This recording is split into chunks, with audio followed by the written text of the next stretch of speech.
free fries when you get vaccinated. I got vaccinated. You're saying I could get this, these delicious fries? Wait a minute.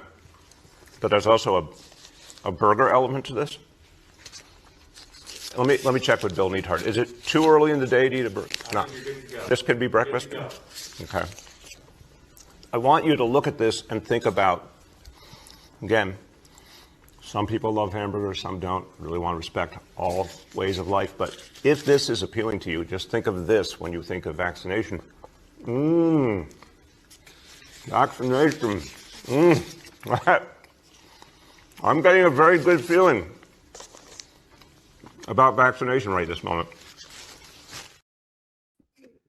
Howdy, folks. Your host, Double J, back here coming at you live/live. You folks mean to tell me there's a burger element to all this? Welcome back, folks, to the interwebs. Your host of Operation GCD right there on your screen, right in your face. JJ Vance here. That is not the vice president. I repeat, not the vice president. Part-time vampire hunter. Welcome back, folks, to the interwebs. We'll be your pilot and navigator for tonight's shenanigan-infused journey into the mind of this particular garbage can dude. And that's right. I'm not going to lie to you, folks. Got a real barn burner here on deck for y'all tonight. Going full-blown schizo style with Austin Wade Picard, and at some point in time, the other JJ, Jacob J, Rise to Liberty. How you doing, sir?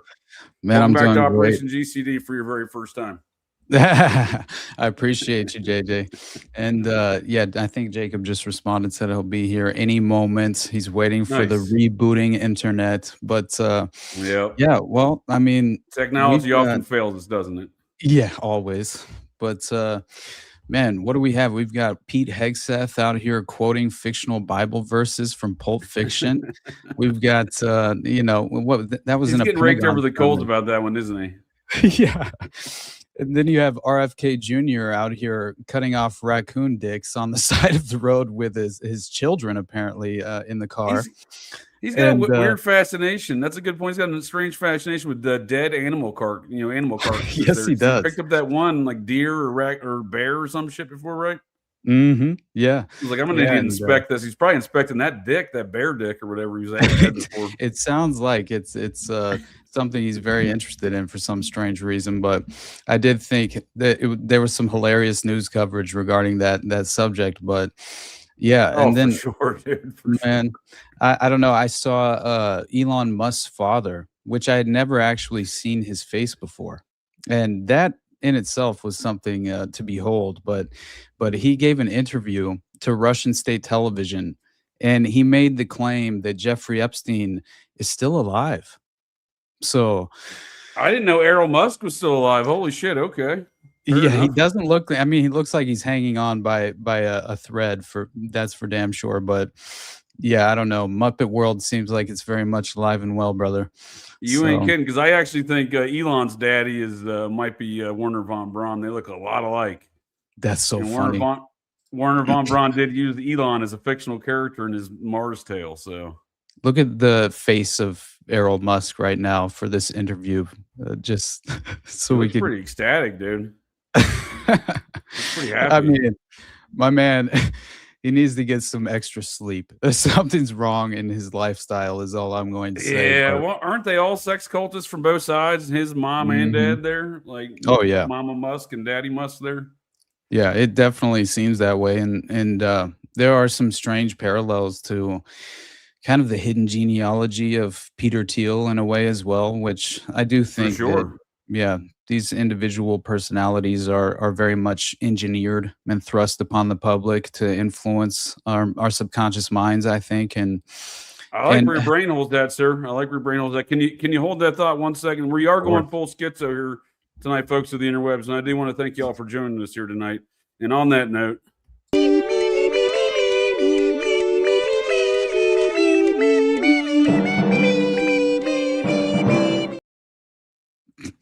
our channel, where I saw your comment in here somewhere. Good to see you, Muppet. You finally made it on time. You still need to report to the Muppet Brig. You're a fucking Muppet. Oh, there you are. Good to see you, bud. Tell the rest of your Langley Muppets to go fuck themselves. How about that one? Right. So that's my favorite CIA AI bot, Bill Colby Ball Washer, Mr. RR channel. So no, I think a lot of these characters are just thrust right into our face holes, to perpetrate a lot of different concepts into society. I mean, that is the core kind of understanding of social engineering, but I think it's far more wide. I mean, you may agree with me because, again, this is full-blown schizo style, but I think it's far more baked in and wired into the everyday lives of America, how organized efforts these things are and how controlled they are. And I think it would blow up folks' brain holes if they understood the depth of that control system.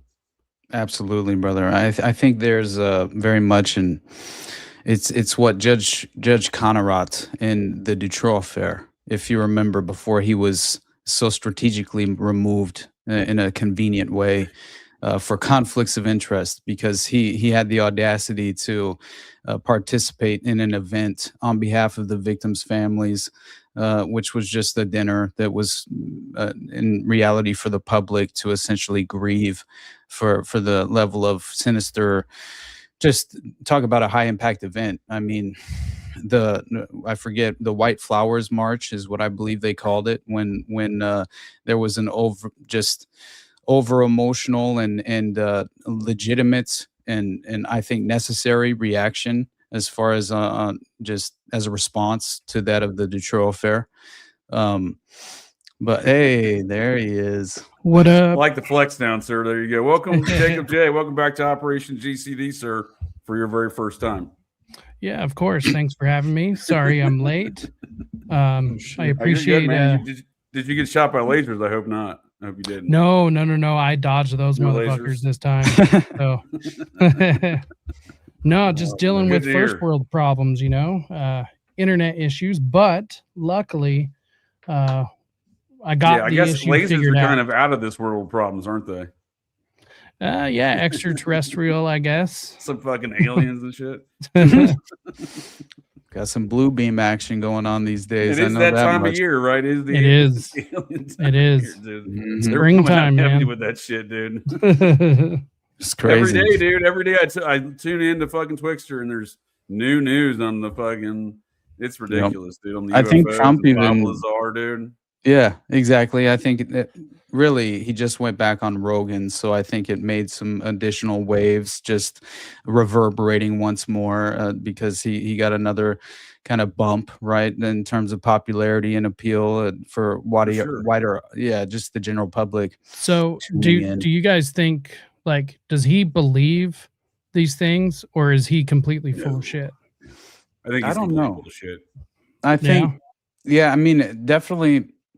There's at least a possibility of like a Bill Cooper sort of scenario where you're shown something that you aren't necessarily, or you are deliberately supposed to reveal to the public, which is a false framework for them to engage in, and I kind of at least utilize that perspective to digest the extraterrestrial phenomena in a way, but I don't know. I'm just not sure if like he's in on it. Right. It feels that way. On it, or like if they groomed him so like he does believe it, but yet is like. You bring up an interesting proposition, sir. What is it? Element 115 or something is that was always the most. This man is right here. Looks familiar. I don't know. If you're the way you're describing, does he believe it, or is he just being duped kind of deal? Is he the duper or dupee kind of deals? Well, that's John Lear. That's a Colby queer right there. Go fuck yourself for our channel. That is a man who flew for the fucking Air America. His father invented the Learjet. That was his then wife right here. He seemed to be a sex cultist himself.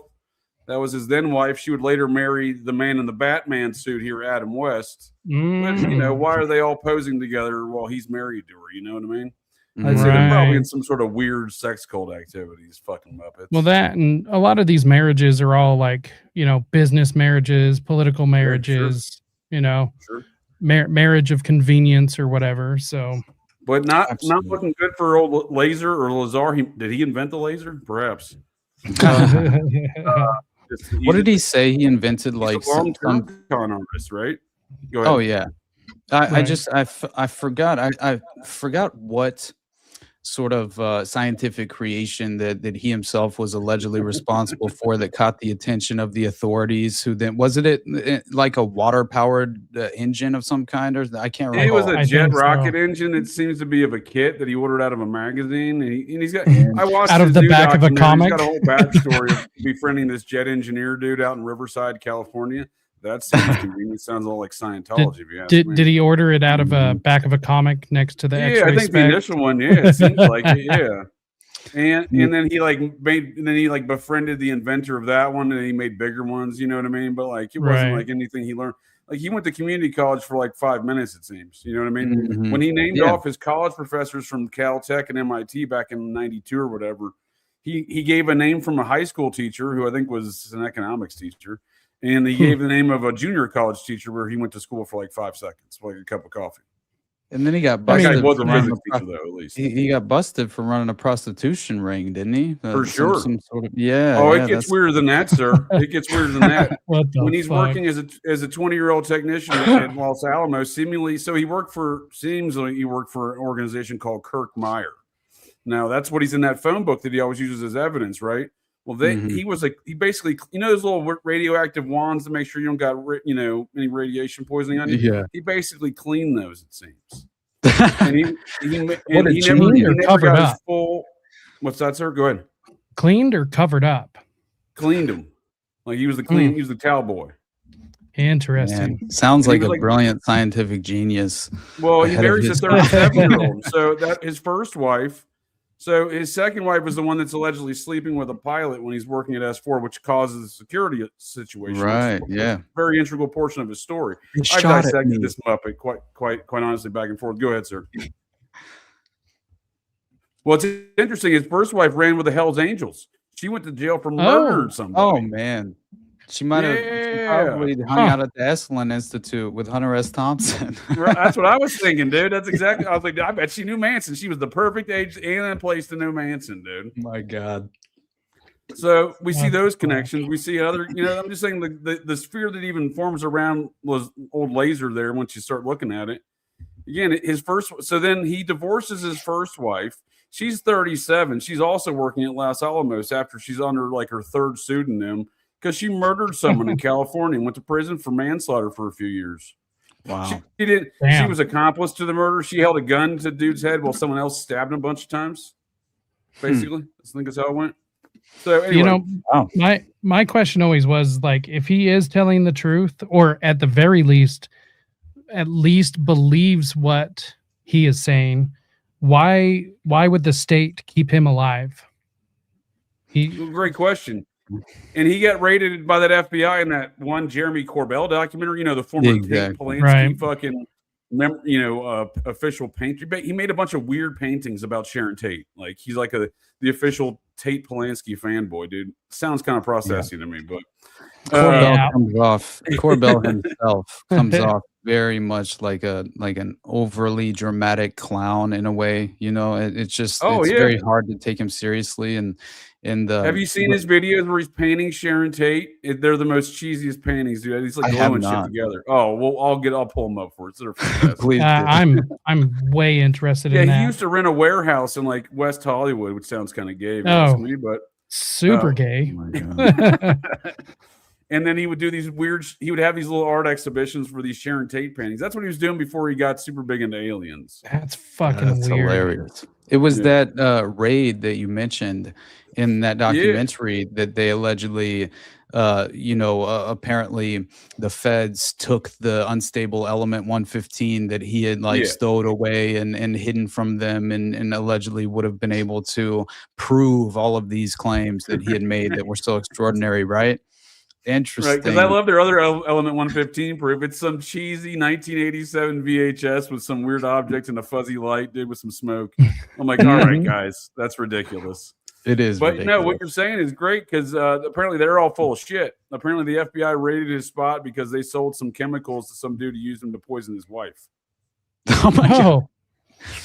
Well, Interesting. that's a far different That's the narrative. FBI's tale on the matter, at least, and it does seem believable because they do sell random chemicals. Now, he's been busted numerous times with unauthorized and unlawful fireworks production. He's actually been cited for this. He used to run a fireworks show out in the desert there. That's generally speaking, Okay, that's why he was that's so kinda accustomed cool. to that area of the desert, apparently. That's actually kind of cool. I've always had an affinity for fireworks, but Oh, I'm sure they were a good show from the reports. They seemed like it was quite an effort, but well, that's what he does anything's there a at good his show shop there when in you Michigan too, right?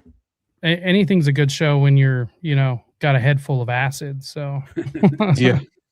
Well, my point there, sir, is the FBI, they do not take kindly to fireworks production because of all the other things No. they can produce there real quick. You know what I mean? Right. Yeah. No. That could also provide definitely impetus to raid his spot just because he's got a history of that.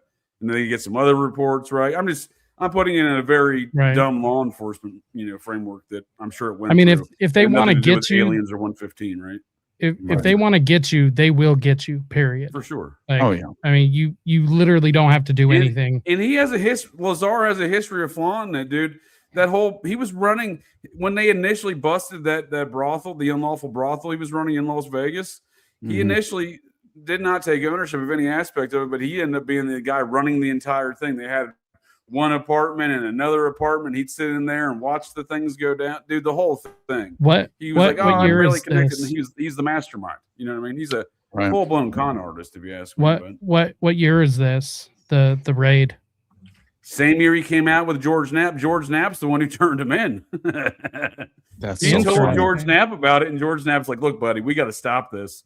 And George Knapp's like, I tried to call a vice guy to try to put a stop to it, but they already had the wheels rolling. But it sounds like Knapp's the one who turned him in. Yeah, felony pandering charge in 1990. He was arrested for his involvement in the Was it prostitution 90? ring. Okay. Yeah, Yep. but it's only sentenced to probation and required to perform community service. So it's like he got a misdemeanor drug charge. But yeah, that's strange. It's I'm all with you. fucking He was strange, connected dude. there because what's his name? By that point in time, he's already connected to Lear, right? And Lear's Mhm. already doing all of the UFO circuit already because Lazar's whole story was, I'm not even really connected to these things. And he's since Right. admitted that Lear's told him all these stories before he came out as Dennis, right? And it seems like Dennis is a pool guy in Texas and not a top secret, boss at S4, this alleged area of Area 51, right? So, like, the real guy, like, folks have tracked him down based upon the details Lazar's given, and he's some felon who installs pools in Texas, or did. So would you, JJ, personally consider him a Mirage man?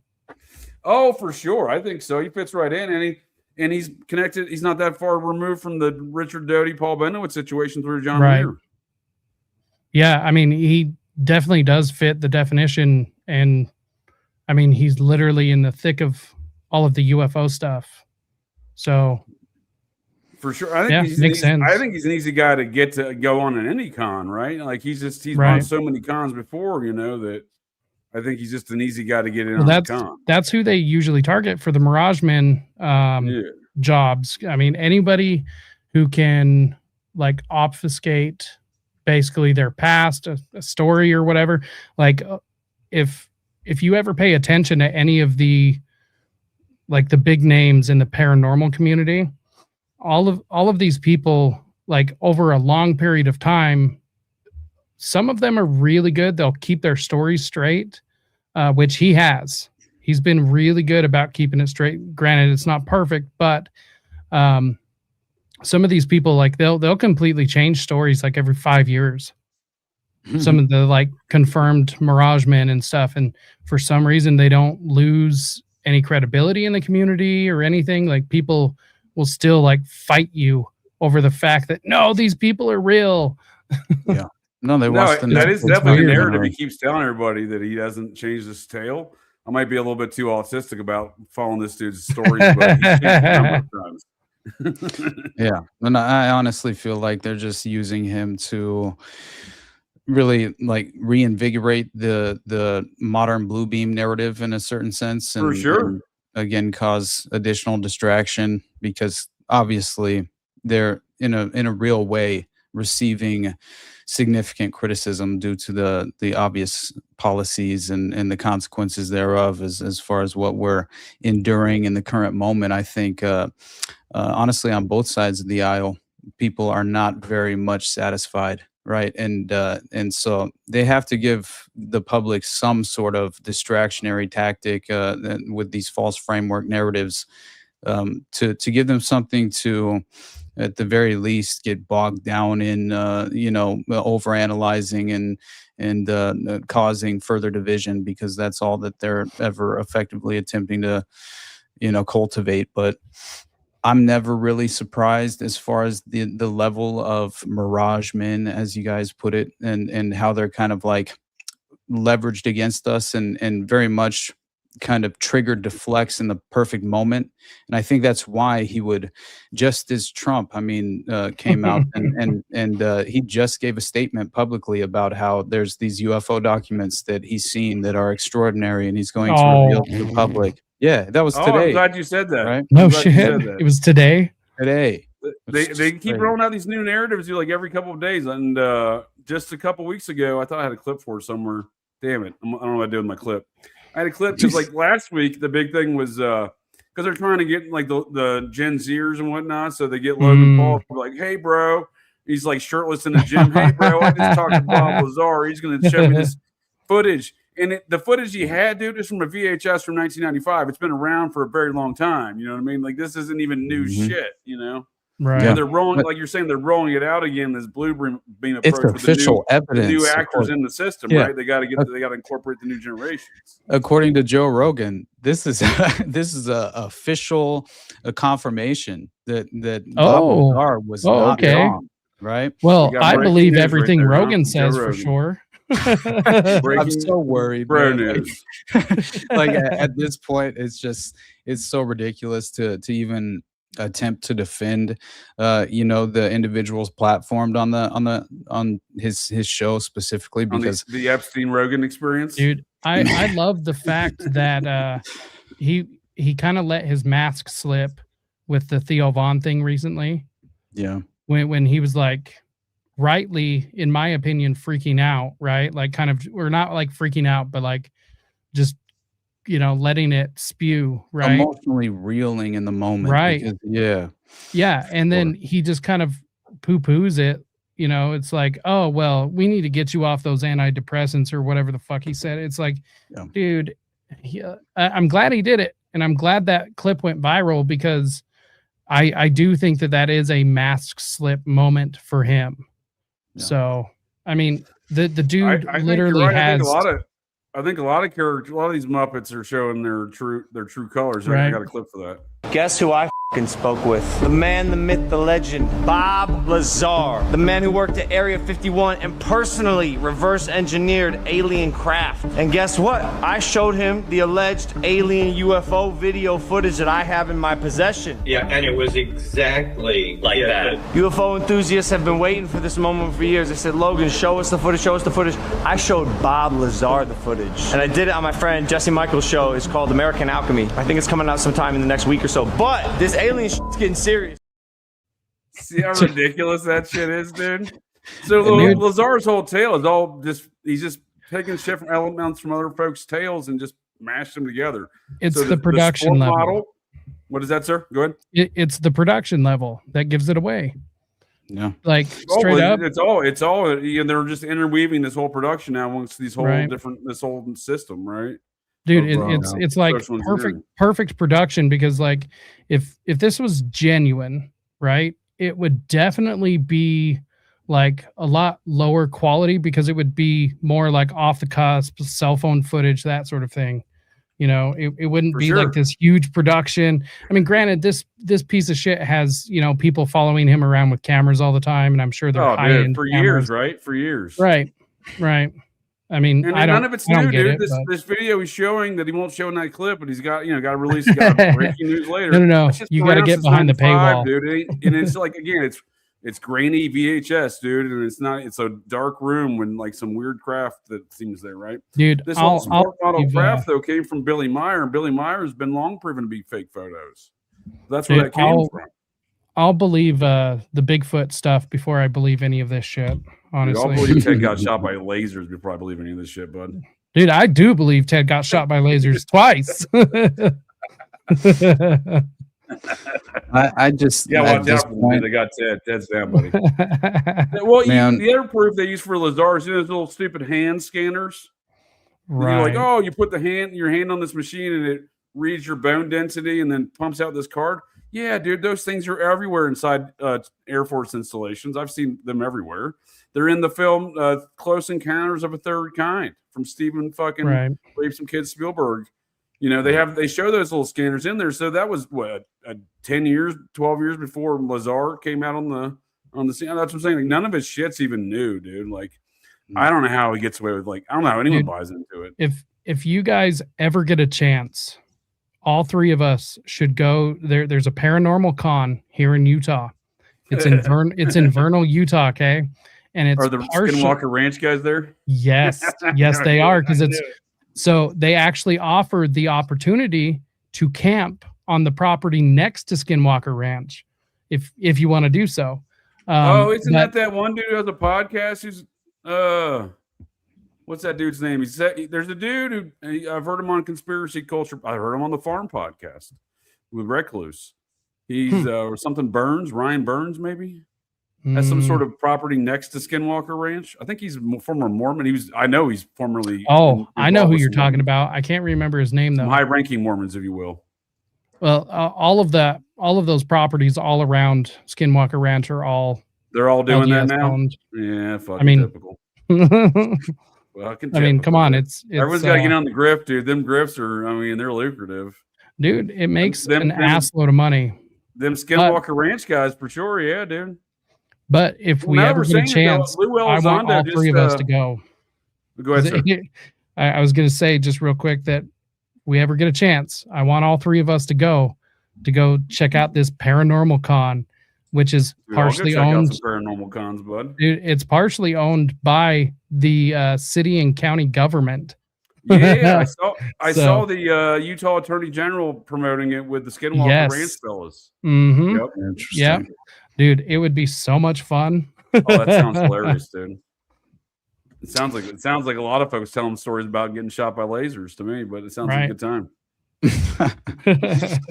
Look, all I know is at this point, the vast majority of what we're meant to consume and engage with, right, at very much a surface level, is this sort of, deliberate deception employed by the strange crossroads and collaboration between the CIA and Hollywood. So I see so much of not only pop culture and these beautifully positioned strategic kind of leverage points they utilize and implement in the perfect moments. You have the influencer industrial complex kind of falling into the fold at the perfect moment as well, and kind of adding an additional layer to this level of programming and psychological warfare. Engineering at the very least, as far as social engineering is concerned, and I think it's working very well. And that's why you have these strange, prominent, assets within that framework and environment, like the Candace Owens and even the Tucker Carlsons of the world, which is so clearly Voice of America, CIA, right? That you have people legitimately. Tell me the guy that was on the ground in Nicaragua during Iran-Contra, his father was part of the CIA, is not telling me. Right, man. People trust him. You're trying to tell me that his dad was in the CIA or worked for the CIA. He applies in college and then doesn't get in, and that's just the end of the fucking story. Like, how dumb do you think I am? Ambassador in the Bush administration as well. I believe so. Absolutely, and this the same administration which is orchestrating and setting up through Todd Blodgett, right, who's in the White House press room at the time during the Reagan administration, and also George Bush Sr., and essentially orchestrates the midnight tours of the White House with the boy prostitutes from the obviously the Franklin scandal and the Confessions of a DC Madam and the Finders cult as well. Craig Spence. Craig Spence. What did they call him? The Prince of Darkness. He was clearly to be a CIA guy. He is. Exactly. So that's a known, if you will. That's a known. 100%. Yeah. And it's honestly, Craig Spence is one of the craziest stories of all time when you look into the Fuck details. yes. And he was given like an offer he couldn't refuse at the end of the day, I think, and essentially did potentially commit suicide. At least I think he did. You know, Honestly, I think they like forced him to do exactly. like basically you hold the gun. If you don't do it, then we'll do it for you, kind of a That's thing. exactly the offer he couldn't refuse Right. is if you don't follow through with this and essentially suicide yourself, we'll do it for you. So, you Dude, know, I would have tried to blow that whole thing up. Like if I'm going out anyways, like Yeah. expose that's it. a good Do what you point. can. That's a good point because Yeah. that whole thing never really got blowed up, did it? I mean, in fact, we get Not through him. Henry Vincent, Logan County, West Virginia's finest. You know, that's my hometown there, my home county there. Henry Vincent, the funeral home director, and you know, who was aiding and abetting the money laundering going on around these matters, well, the prostitution, whether or not he was considered a pimp himself or not. But and then his attorney was Scientologist Greta Van Susteren. Oh my God. Yeah. That's so ridiculous. To the bottom of any of that. They just kind of wrapped it up. Vincent did some time and they called it a day, right? I mean, that's kind of how I look at it. But Craig Spence was in a tuxedo at the Ritz-Carlton, right? Yep. In Boston. Right. Exactly. And high profile lobbyist. I think Vincent, I remember from the episode when I covered Confessions of a DC Madam, the book, and I went through and just kind of not only went through Henry Vincent and Craig Spence, but Deborah Jean Palfrey, right? And that's what are you my brain holster? That's exactly what I was going to say because that shit got wrapped up real fast. The judge told her attorney, "Shut your fucking mouth, and we're going to hold you in contempt." And then she allegedly offs herself in crickets. Yeah, crickets. I was living in DC when that shit was popping off, dude.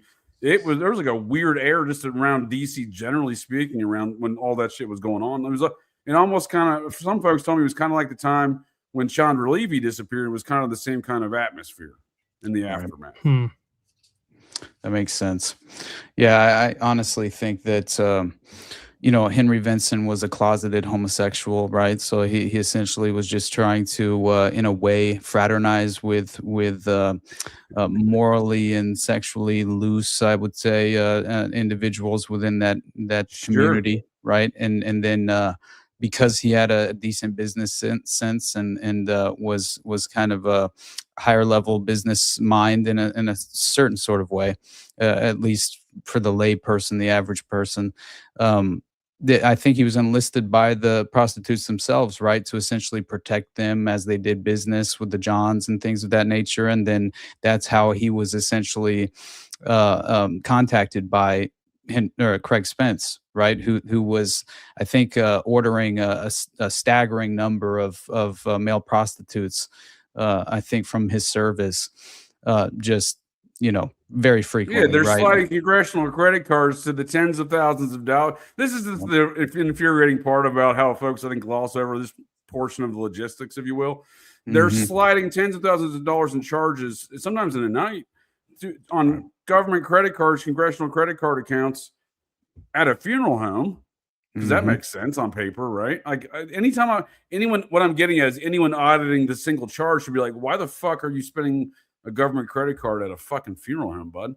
I mean, I used to manage large scale accounts and transactions for the Air Force, dude. I assure you, I saw some random shit like that when I was working at a unit level, managing the unit's credit cards and their budget and shit. People come out, I'm like, what the fuck is this, dude? Like, you know what I mean? Like, there's so many layers of auditing. Like, there's no reason that should have never been caught. And that was the honestly the most ridiculous part of having a direct line into a cabinet member, a sort of George Bush Sr.'s administration named Donald Gregg, right? Who was making these purchases basically, and you know, they were advised that it was essentially charges that were of a personal nature, that Donald Gregg was apparently, right. Yeah, because that makes sense, right?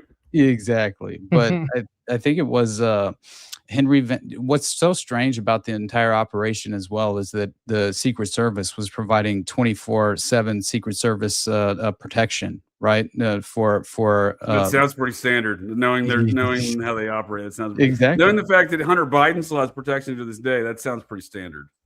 Definitely. But when you get into, like, I think Vincent himself, he claims that he got a phone call, right? And it was like around and this is one of the highest ranking members of the United States government at the time that was implicated in Donald Gregg.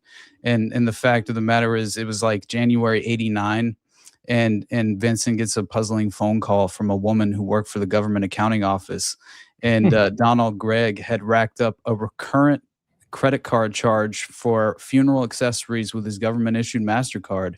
Yep. So that was how it initially basically funeral accessories. Funeral accessories, man. And so he calls, so after the GAO contacts him, right, the government accounting office, he calls up Craig Spence, and he tells him about, you know, the details of the call, and Craig Spence replies that he'll get back in contact with him. And then so just to keep in mind for everyone, Donald Gregg, right, not an average person, run-of-the-mill sort of government, employees type of thing. And that was kind of how he was described in the book written by Henry Vincent and Nick Bryant. But he had essentially... In what book, real quick? The Confessions of a DC Madam. Oh, okay. So yeah, that's the book right here. This article is about from 2015. That's Henry Vincent right there. Logan County native right there. Man, so he had basically, this is interesting as hell to me, because Donald Gregg had basically been a CIA agent for 31 years. He played an integral role in, wait for it, the Phoenix program. Oh, go be queer, shocker. Right. It's just absolutely insane. Tends to be a really recurring pattern around here, doesn't it, in Muppet world? So Gregg was obviously soliciting gay escorts from Henry Vincent with a government-issued MasterCard, and was serving simultaneously under George H.W. Bush as vice president at the time, I believe he was. And Donald Gregg was Bush's national security advisor. That's the level of prominence we're talking about here. And I think it was in 83 when Gregg... So he probably worked with Brent Scowcroft then, didn't he? Of course, man. I mean... yeah, I mean, because Scowcroft was the continuation of the Kissinger franchise in the Republican parties. You had Brzezinski on the Democratic side running the national security enterprise of Kissinger and Rockefeller.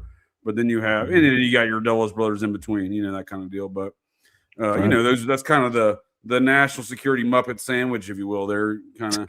but you get the continuation on there with those guys. And it's not, it's not about politics. They're running the same operations, regardless of what they're calling themselves, and they're reporting to the same Muppets, it seems. But exactly.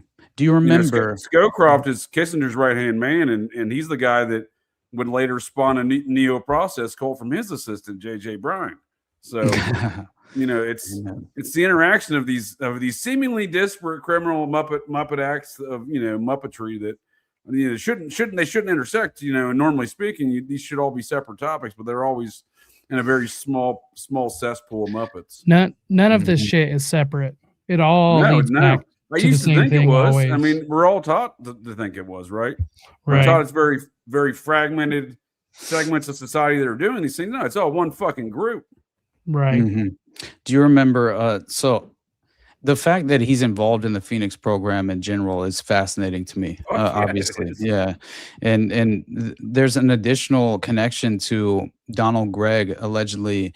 And he was just sitting on the couch at Craig Spence's apartment that was fully rigged for audiovisual blackmail. The same couch that Lawrence E. King happened to be sitting on I think it was the very first time that Henry Vincent.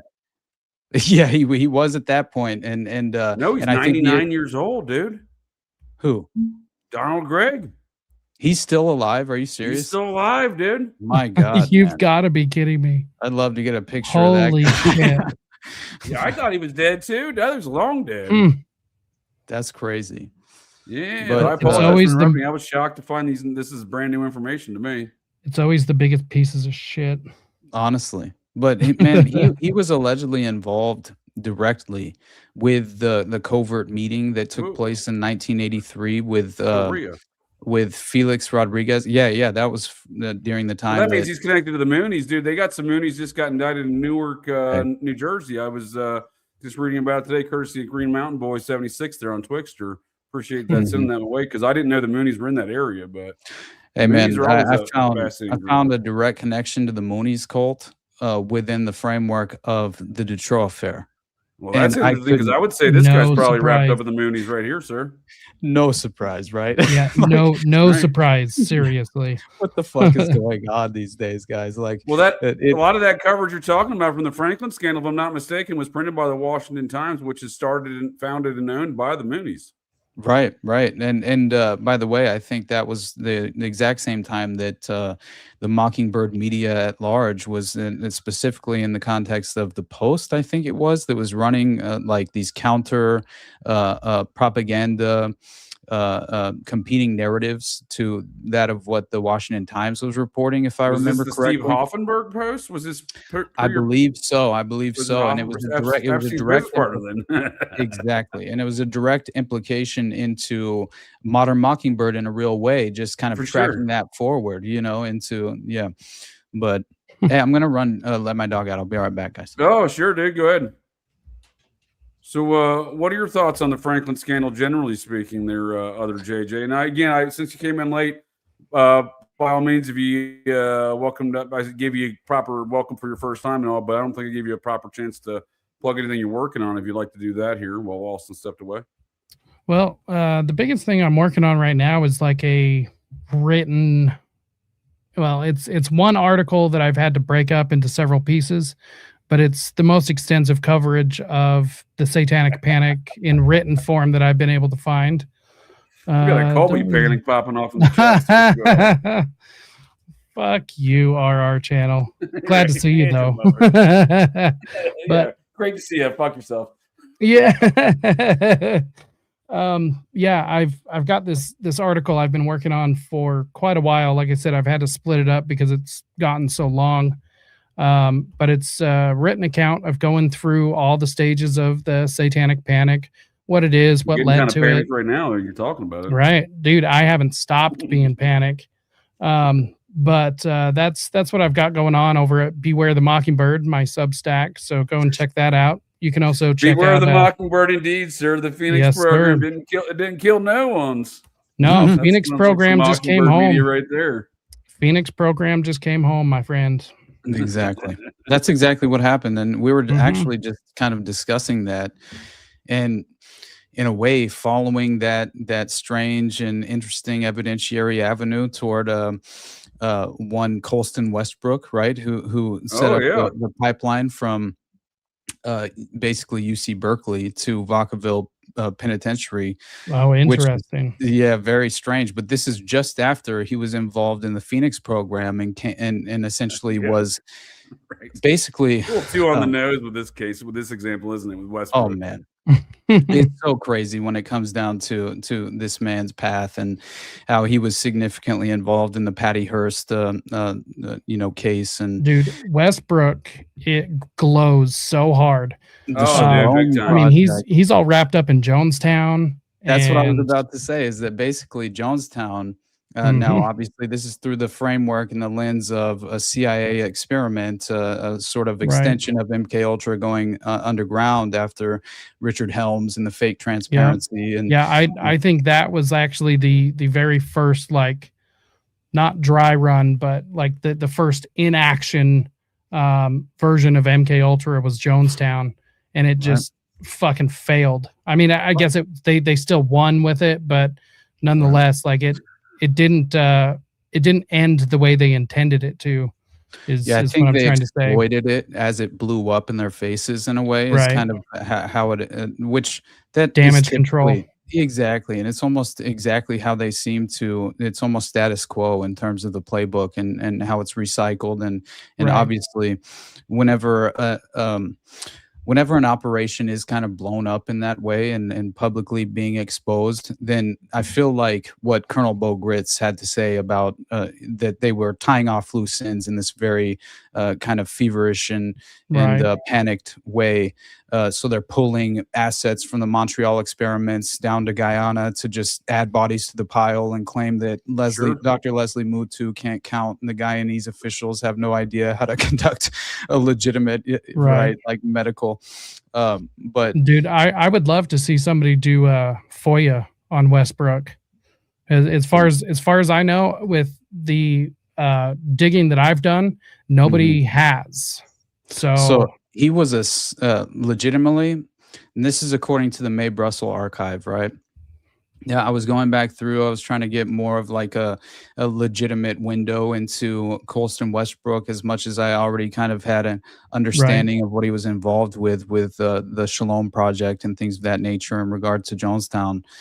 I very much was introduced to him as a personality in general through the Patty Hearst case, right? And Revolution's End, which is a phenomenal book. I encourage everyone to go and read. But Westbrook apparently was a CIA Psy-war expert. So this obviously fits the profile. Advisor to the Korean CIA in Cambodia, apparently as well. And so in 66 until 69, he worked undercover as an employee of Pacific Architects and Engineers as an advisor to the Vietnam Police Special Branch. Do you have the documents for this? I do. This guy was an agent for everybody, right? I'm going to make a note because I actually have a project that I'm working on that I could use those. So I'll make a note. Yeah. All right. Yeah. So, remind me before we separate tonight. And I think Mae Brussels did a lot of good coverage of stuff like this, these military style operations. She was really focused on the military intelligence style of operations and the attack and the. I'm not going to get into the communist angle because I think she was a commie, but nonetheless. Hey, dude, everyone Mae Brussels, perfect, right? I don't know, dude. I don't trust her. Granted, I hear many things. I hear many things about how I should question her not entirely her credibility, but at least her genuine authenticity, I guess, in a way. Well, I question her motives, that's not to say we can't learn anything from her, but just got to be careful, just like with everyone else. Some of the things she spun narratives around, like she was convinced that, and she's welcome to her own opinion by all means. But she was convinced that there's Office of Navy Intelligence fellows she saw there in Monterey Naval Station there. She had picked him up he was dressed as a hippie the year prior. And then she later, because she lived right outside, like literally right outside the gate to Monterey Naval Station there, which is where Lee Harvey Oswald took his language school, which is where Gary Patrick Hemming, who trained the anti-Castro Cubans, that's where the with grandfather. Rich V. That's where the grandfather of James Holmes also. Get the fuck out of here! I swear to God, that's where all the data for all the personnel files and all of the Department of War is kept on that installation. Well, it's a very important installation. Man, it's so crazy. That's crazy. Right. But I do think that there's something to the reality, first of all, that in terms of the connection with Cabazon, right, and Iran-Contra, right, just as far as this very interesting crossover. And again, this is something that I see in terms of when it comes down to Donald Gregg, right, and his interesting connections to what we were just discussing, because the fact of the matter is I had referenced this interesting covert clandestine meeting that took place in '83, right?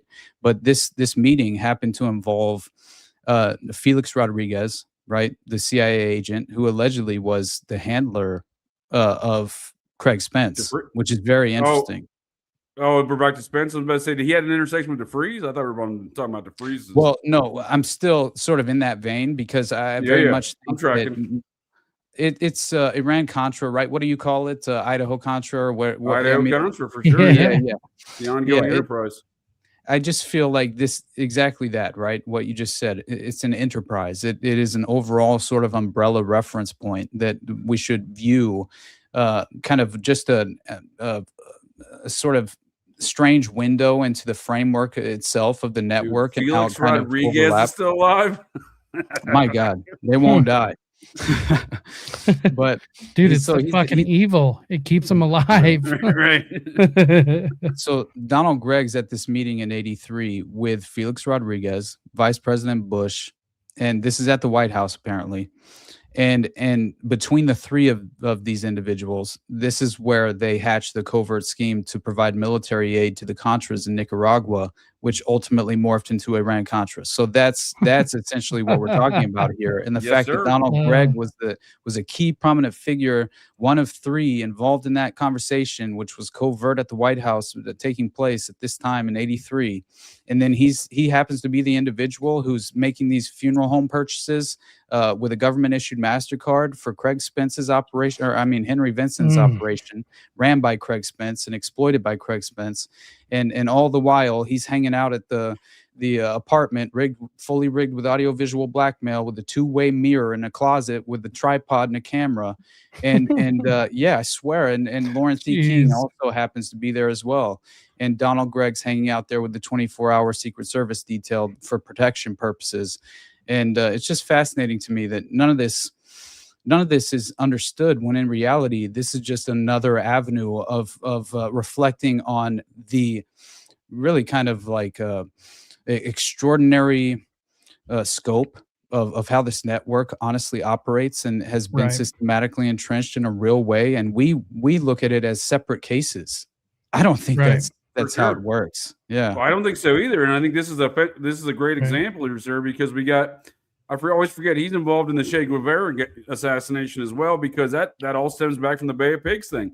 All of these matters seem to stem back from the Bay of Pigs thing. So Guevara was a pro-Castro Cuban, right, on the Bay of Pigs situation. And we get Felix Rodriguez and gang are part of this anti-Castro Cuban force. And again, back to that Language Institute at Monterey, we get folks like Gary Patrick Hemming, who was a Marine and a sniper, along with he was a sniper, but he was a Marine and met Lee Harvey Oswald, I believe, in a language course there at Monterey. And he was later an anti-Castro Cuban trainer with Mitch Warbell in the Florida Everglades.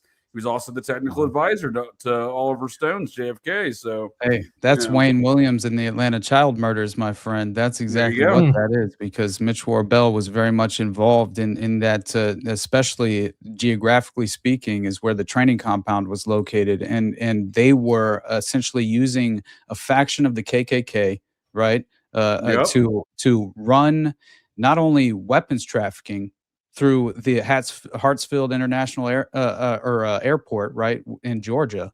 Apparently, that was where they were strategically running Iran-Contra through, at least one of the geographical avenues that they were relying upon domestically within the U.S. at the time. I'd be shocked if they weren't using some of the Air Force installations in and around Atlanta, like Warner Robins, an hour south of there. Of course. All of this ties directly into like Hand of Death. Oh, yeah, I mean, it's literally the same locations, areas, right? Yeah, it's the exact same locations. Well, that's why we see Mitch Warbell getting poisoned, I think, by Larry Flint. I think that's some of the impetus behind that, is the crossover in this network. It's the same crossover we get with a character like Jerry Patrick Hemming. You know, he seems to be in a lot of places at a lot of strange times, no different than a Kerry Thornley, the Harvey Oswald double, or Lee Harvey Oswald himself, whichever Lee Harvey that is, because there's Lee Harvey Oswald and there's Harvey Lee Oswald. And then you got to think, then the one we're told is Lee Harvey Oswald. Well, his father seems like he was a member of the Society of Cincinnati, thus making Lee Harvey a member. And they're cousins with Teddy Roosevelt. They're both Oswald. Lee Harvey's father and Teddy Roosevelt are third cousins of Oswald. They both have the same second great grandfather Oswald. So that's what you see, these weird epicenters, but like, I don't think those are one-offs. I think that is the pattern of what ties these folks together in these kind of manners. Man, it's the same story of basically, well, not only having a finder's connection to Cabazon, right? But you have Omar Mateen obviously layered into this. But then I was just kind of going back over Project Monarch a little bit, and some of Paul Bonassi's interviews, obviously, in regard to the investigation that took place, and it's again just always. Well, that's another great example right there, sir. Paul Bonacci. I think as we discussed last time, Paul Bonassi's stepbrother is John Wayne Gacy's victim, Timothy fella. McCoy. Exactly. That's exactly and his where I was father, going. who's his daddy? What does he do? Well, Timothy McCoy's daddy seems like he's a Society of Cincinnati member. He's definitely of a paternal line of an original member of the Society of Cincinnati, a Captain McCoy out of the Virginia chapter. And he marries Paul Bonacci's mother, that McCoy fella, right? And Paul Bonacci's mother's an Anderson of the Anderson family, which the Society of Cincinnati headquarters is named after. Yeah. Thus, we see an epicenter of a lot of this muppetry in that one instance of the Bonacci Andersons there, McCoy Andersons. Mm-hmm. And that's what's just so interesting to me is that there's such a direct overlap, right? As far as like the murder of Timothy McCoy and the apparent abduction of Jacob Wetterling and murder as well, and the same goes for. Obviously, Johnny Gosch, who's directly implicated as I mean, I think Paul Bonacci himself claims that he chloroformed him in the back of a van, right, during the abduction process. Right. So, I mean, and Paul Bonacci claims he witnessed the pink index cards from John David Norman's Odyssey Foundation, and that's exactly what they discovered in the properties whenever the Dean Coral murders in Houston took place. And that network was traced back to essentially even John David Norman offering and providing the apartment that was rented by Jack Ruby when he moved down from Chicago to Dallas. And so fucking 6 crazy. degrees of covert fuckery. I like that. Good stuff. 2 houses down in Dallas. Thank you, Landon. Very close connections, very tight connections. Mm-hmm. Hinckley, the Bushes are Hinckley's. And why is Gordon B. Hinckley the president of the Mormon Church at the time? Why is his cousin shooting the president of the United States? Right. You know what I mean? Man. Hey, They're all cousins. hey. The Bushes, the Hinckley, Just a Gordon B. Hinckley, coincidence. John. And why is John? Go ahead, sir. Go ahead. Just a coincidence. That's some Total dangerous coincidence. things there. I believe I've been blocked by the president's assassin, John Hinckley. He found my retweets of his cat paintings too aggressive, I think. Oh my God. Have you guys ever watched his Hinckley's video, or is it Hinckley? I always screw up the guy that shot Reagan and Mark David Chapman. You're thinking of the guy who shot Lennon, right? Yeah, I always get those two messed up. But no, Hinckley's still alive. Yeah, he's like a country artist now or something. Right? Yeah. Well, Have you ever watched his videos? Yeah, they're hilarious. I saw him outside the Smoothie King, the Tropical Smoothie Truly Cafe awful. in Williamsburg, Virginia, in July of 2010 when he's supposed to be in prison. That's so crazy. Tropical Smoothie Cafe. He's getting his hair cut next door to the Tropical Smoothie Cafe, but So wait, nonetheless, he was supposed to be in Smoothie prison Cafe. when you saw him, but he wasn't. Yeah. So I don't know if I ever told you this, sir, but I was coming back from Langley Air Force Base at some meetings all week. I think I'd stayed at my dude Tweeter's house, visited with his family, did a barbecue every night because they got Air Combat Command headquarters at that base down there in Virginia Beach, and I was at the headquarters in DC. But I didn't go down to these lower commands. So I do call them lower. I was way better than all of them. I'm just being a jackass at this point. But no, I was going to the like lower level commands. Not that I was better than I'm being ridiculous, but and I was coming back. I stopped for like that Saturday afternoon. I was coming back and I went to there's a Tropical Smoothie Cafe off the exit there in Williamsburg, coming back from Virginia Beach to DC on 64. Kind of right near the farm, to be quite honest. It's not very far from the farm. Camp Perry, the RR channel and those Muppets of Langley. They're Langley, not Langley Air Force Base and CIA's Langley are two different Langleys. It's kind of confusing. But the CIA's farm is down there next to Williamsburg, Camp Perry.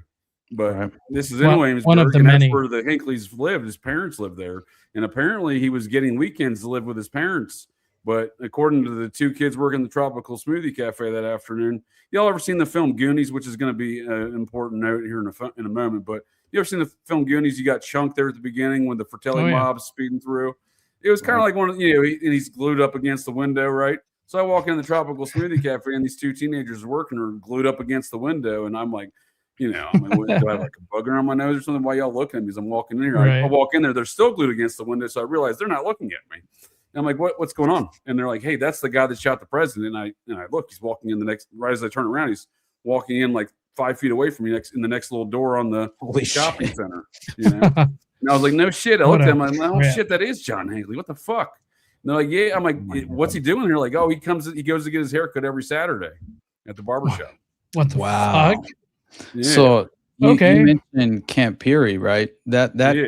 obviously it came up when I was, I think, part 1 of the episode that Jacob and I did on the Satanic Panic. I mentioned the Pedophile Academy, right, which was known as the Farm, just so happened to be.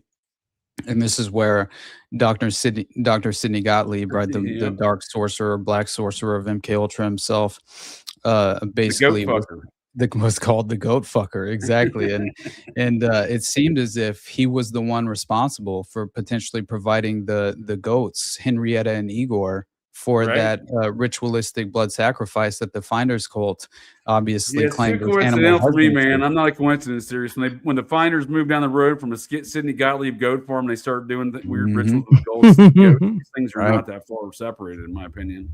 No, and it's like 9,000 acres or something, Camp Peary, I believe. Yeah.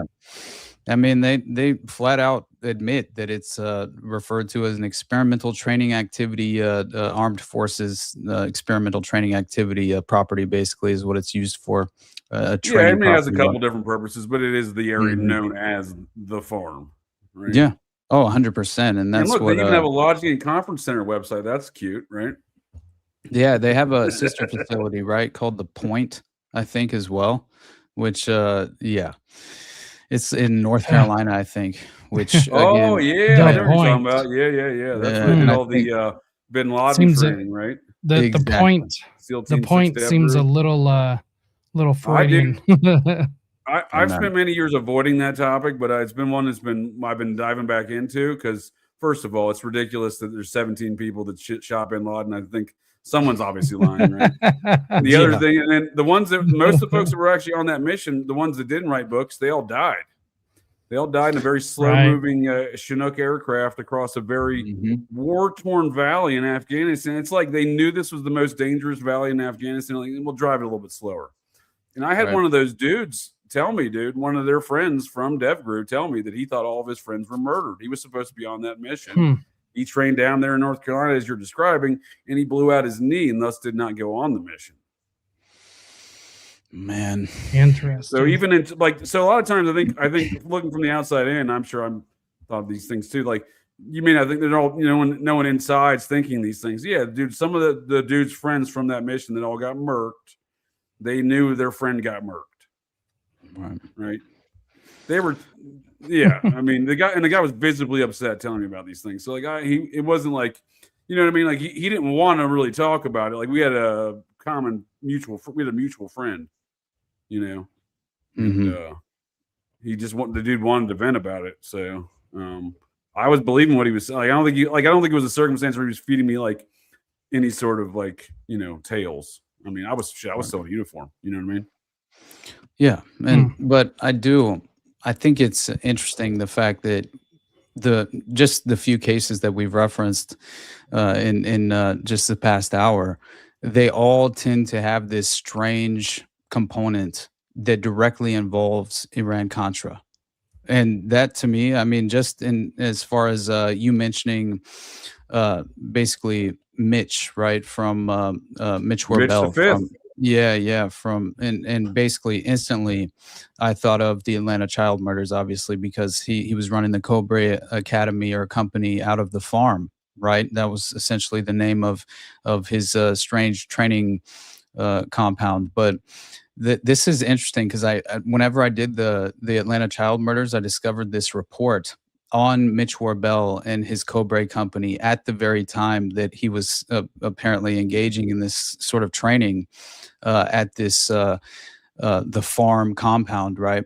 And the way it's described is very interesting. It says fatigue-clad mercenaries from Mitch Warbell's Cobra School for Counterterrorists near Marietta spent several weekends searching for evidence, and a contingent of guardian angels, the self-proclaimed citizen protectors of New York streets and subways, came down to Atlanta to organize a youth force.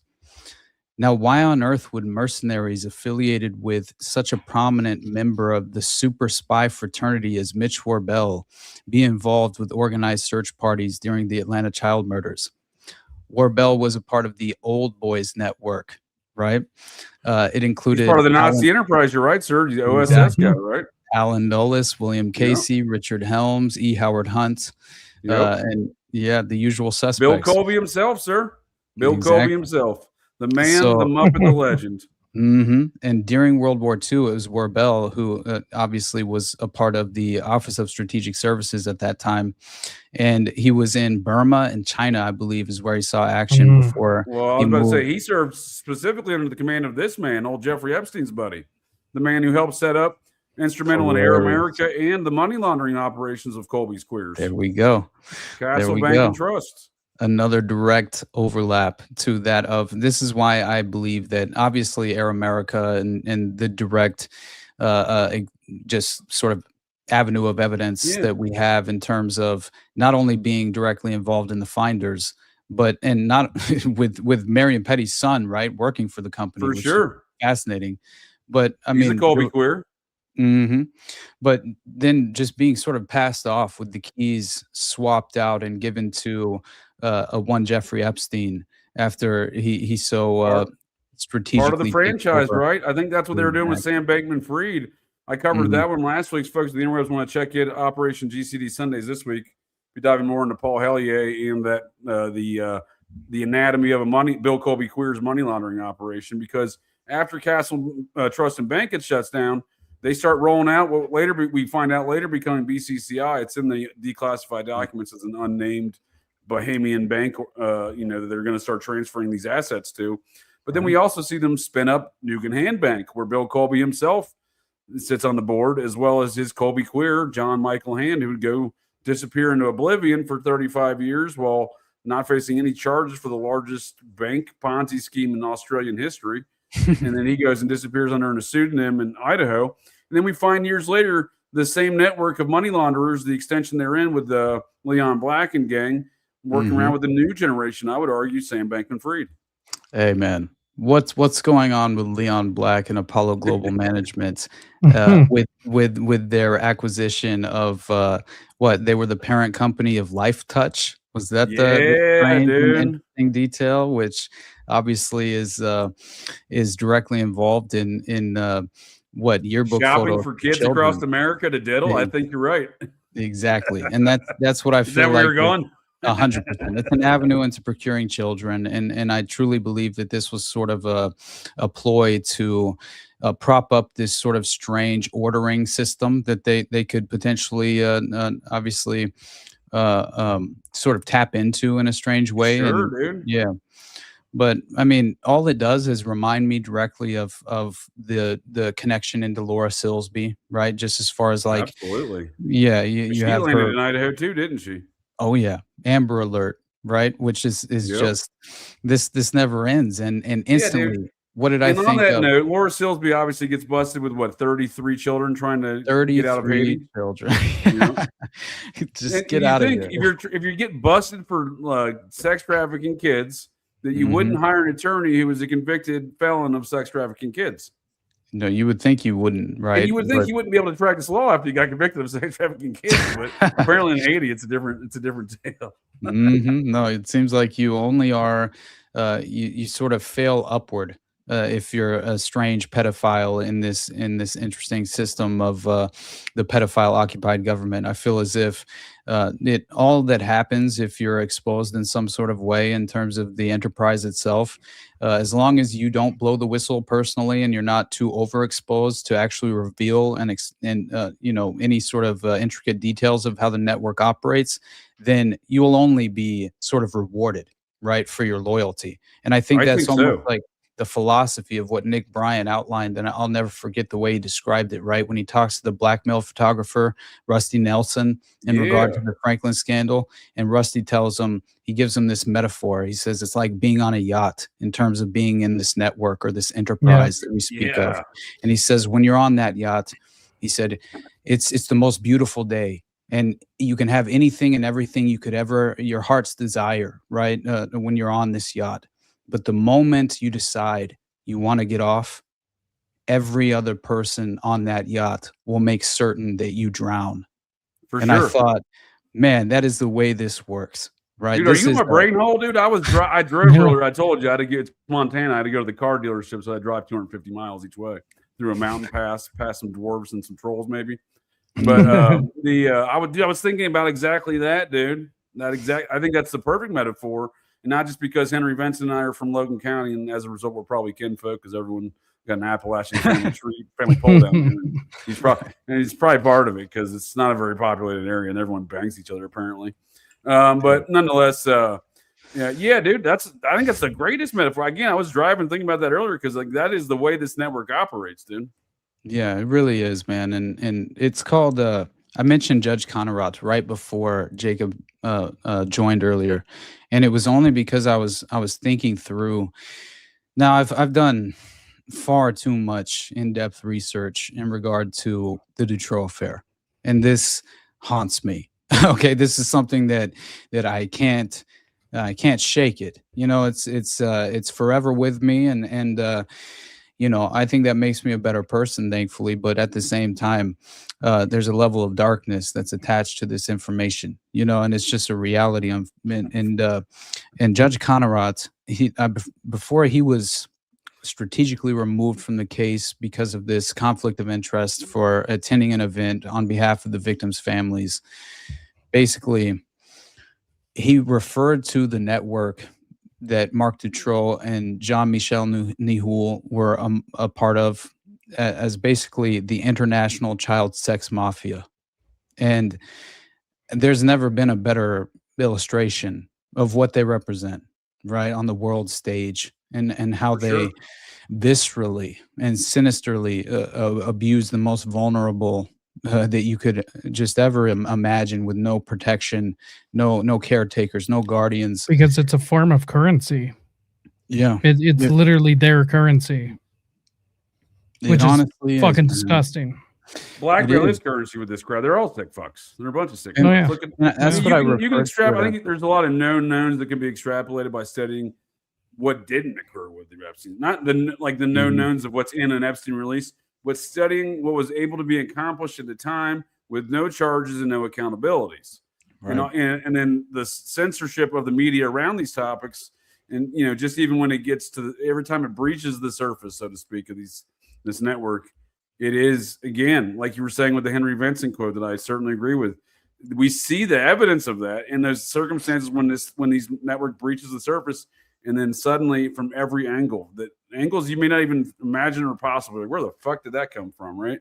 Yeah. Everything's just shutting it down. You know what I mean? Exactly. And man, there's something about, I remember, so when X1, right, Regina Louf, I'm sorry, she's basically X1 in the victim X dossier that is a part of the Dutroux affair case, and essentially through that sort of reference point, I was exposed to how she basically claimed, and this was in '96. She specifically claimed that she first met Jean-Michel Nihoul. I feel like this gives us another glimpse into exactly how they function and the reason why, the motivation as to what they're truly. Now, this is just one aspect of what they hope to achieve in the enterprise, obviously, but so Christine Louf, right, which is the mother of Regina Louf, X1, basically introduced her to her abuser and also provided her to the network. And she had run brothels in Nazi Germany and actually provided children to not only, she had two separate brothels, one for the enlisted class and one for the officers. And so this is a long-standing sort of technique that she was offering, and then she geographically changed locations and went to Belgium following the war, and post-war in this sort of modern Gladio fashion. She sets up shop in Belgium whenever Gladio is obviously taking hold and seriously causing domestic destabilization in the region. But once again, more Nazi programs, right? Nazi programs. We know Bill Colby was associated with Gladio. To that wing. We also know the Nazi NATO operations were very integral in these things. When I say Nazi NATO, I mean like, what's that dude's name? It'll come back to me in a second. Husinger? Adolf, I think it was Adolf Husinger. He was, am I making that up? Maybe I'm making that name up. That sounds made up. But I'll come back with your name in a minute. But that might actually, I don't know. I'll look at it. But he was essentially comparable position in Hitler's army. Adolf Hitler there, the Nazis. He was basically Hitler's joint chief of staff, right? The top general in charge of all other generals, right? Okay. In fact, Bill Clinton appointed an SS officer's son as America's Joint Chief of Staff there in 1996. That's always fun times. But again, this is that element of what we're talking about. It all stems back from the same enterprise, it seems. And the Gladio stuff, like you're saying around Detroit, it seems uniquely focused around some of the central points of that enterprise there at NATO. Mm-hmm. It's the exact same group that up in Canada decided to salute and celebrate a Nazi in their parliament. Yeah, puts the Nazis in it's parliament, literally the same group. The survey says I got that Muppet's name correct. Adolf Husinger, he was the head of NATO, dude. How is Hitler's chairman of the Joint Chiefs of Staff essentially later become the head of fucking NATO? You know what I mean? That is amazing. It I mean, only from lends 1957 to credibility. 1961, chairman of the NATO Military Committee. It makes sense when you realize what happened after World War II. Right. Realize that the Nazis actually won the war. Exactly. It was only the German people who lost that war, and I definitely feel as if the German citizens, for sure. Exactly. And I do sanctions, dude. I think from a NATO UN level, they've been wanting to do that same thing to America. I think that's what part of the Iraqistan, Afghanistan stuff was about. So then they could later sanction America for war crimes that obviously George Bush and Dick Cheney committed, right? You know what I mean? Like, it wasn't really a disputed argument, right? There was even that jurisdiction in New Hampshire that charged them with war crimes, and they're like, "You better not come to New Hampshire. We're going to arrest you." Mm-hmm. Right? It wasn't that. It's just another window into the unholy alliance that we speak of so very often, and I think this is just you ain't kidding. A prime example as to how these Nazi rat lines were sort of strategically positioned, internationally speaking, and I believe it was through the, if I remember correctly, it was the what was it called? The Psychopath Machine, the book about the victim from Oak Ridge in Canada. And essentially a part of his allegations is that there was a Nazi brotherhood, a secret fraternity, a Nazi cult that sadistically worshipped young children, right, in a strange way, and also had this strange veneration for Adolf Hitler and still wore SS runes and things of that nature, and would have these strange satanic rituals, worshiping young children in their front room. That he himself, if I remember, Steve Smith was his name. I think that was the name of the victim from Oak Ridge who wrote the book called The Psychopath Machine. But either way, it's fascinating. And he legitimately, I forget, it's called the German Death Cult or something to that extent. And it's maybe it was, I think Brotherhood was actually in the name. I forget now, but it's been quite some time. But either way, he detailed how they legitimately went through, a ritualistic practice where they sort of had these young virgins participating in things of that nature. But all right, Steve Smith, hell yeah, I got it right. Thank you, chat. Nice. But, hey, we're both guessing names right tonight. So well we're guessing names. So when you're saying about the epicenter of these activities, Marietta, Georgia, the Satanic Murder Inc., if you will, the Zodiac Killer in this instance. Did you know someone wrote a letter in Atlanta, Georgia during the child killing, signing it the Zodiac? Yes, I actually did. Did you know Edward Wayne Edwards is this hand of death cult idea again, where Marietta, Georgia served as Mitch the Fifth War Bell's training camp area, and he's part of the Fort Everglades area where Henry Lee Lucas tells the stories, right, of being involved in the hand of death cult and training down there. And his buddy Otis Toole was at Chillicothe Federal Reformatory right after Ed left, Edward Wayne Edwards. Ed was there with Charles Manson, and then Ed leaves, and then Otis Toole comes, right, with Chuck. But Ed is most certainly deep inside the situation with Atlanta child killing. So he gets arrested in Marietta, Georgia, at the home of a Marietta police sergeant on April 29th, here's his federal arrest record. The detective who wrote this book in his website, John Cameron, this is Cold Case Cameron, he actually got fired for printing out the FBI record on this. So this is he's got it on his website for folks to check out. But he gets arrested at 185 Roswell Street, Marietta, Georgia, at the home of a police sergeant, Marietta police sergeant. He gets arrested for arson and escape from Pennsylvania. This is a federal warrant, right? This is the marshals that came and arrested him there. And he, one of the folks that early on in the Atlanta child killing task force, they were looking for a white man dressed as a law enforcement officer. I think they're looking for Ed. And here's Ed at the beginning of the Atlanta child killings in July of 1979, taking a photograph with Captain Larry Bradley of the Atlanta, Georgia PD, who he was friends with. Of course. And Ed gets arrested under the name Dr. James Garfield Langley for numerous murders. That's what gets him on the FBI's #1 most wanted man in America. That's who arrested him from being the #1 most wanted man in America for 14 months. He was driving through Atlanta, stopped at a stoplight. This is how the story goes. And suddenly, then Lieutenant Bradley comes to the rescue and fucking arrests the #1 most wanted man in America.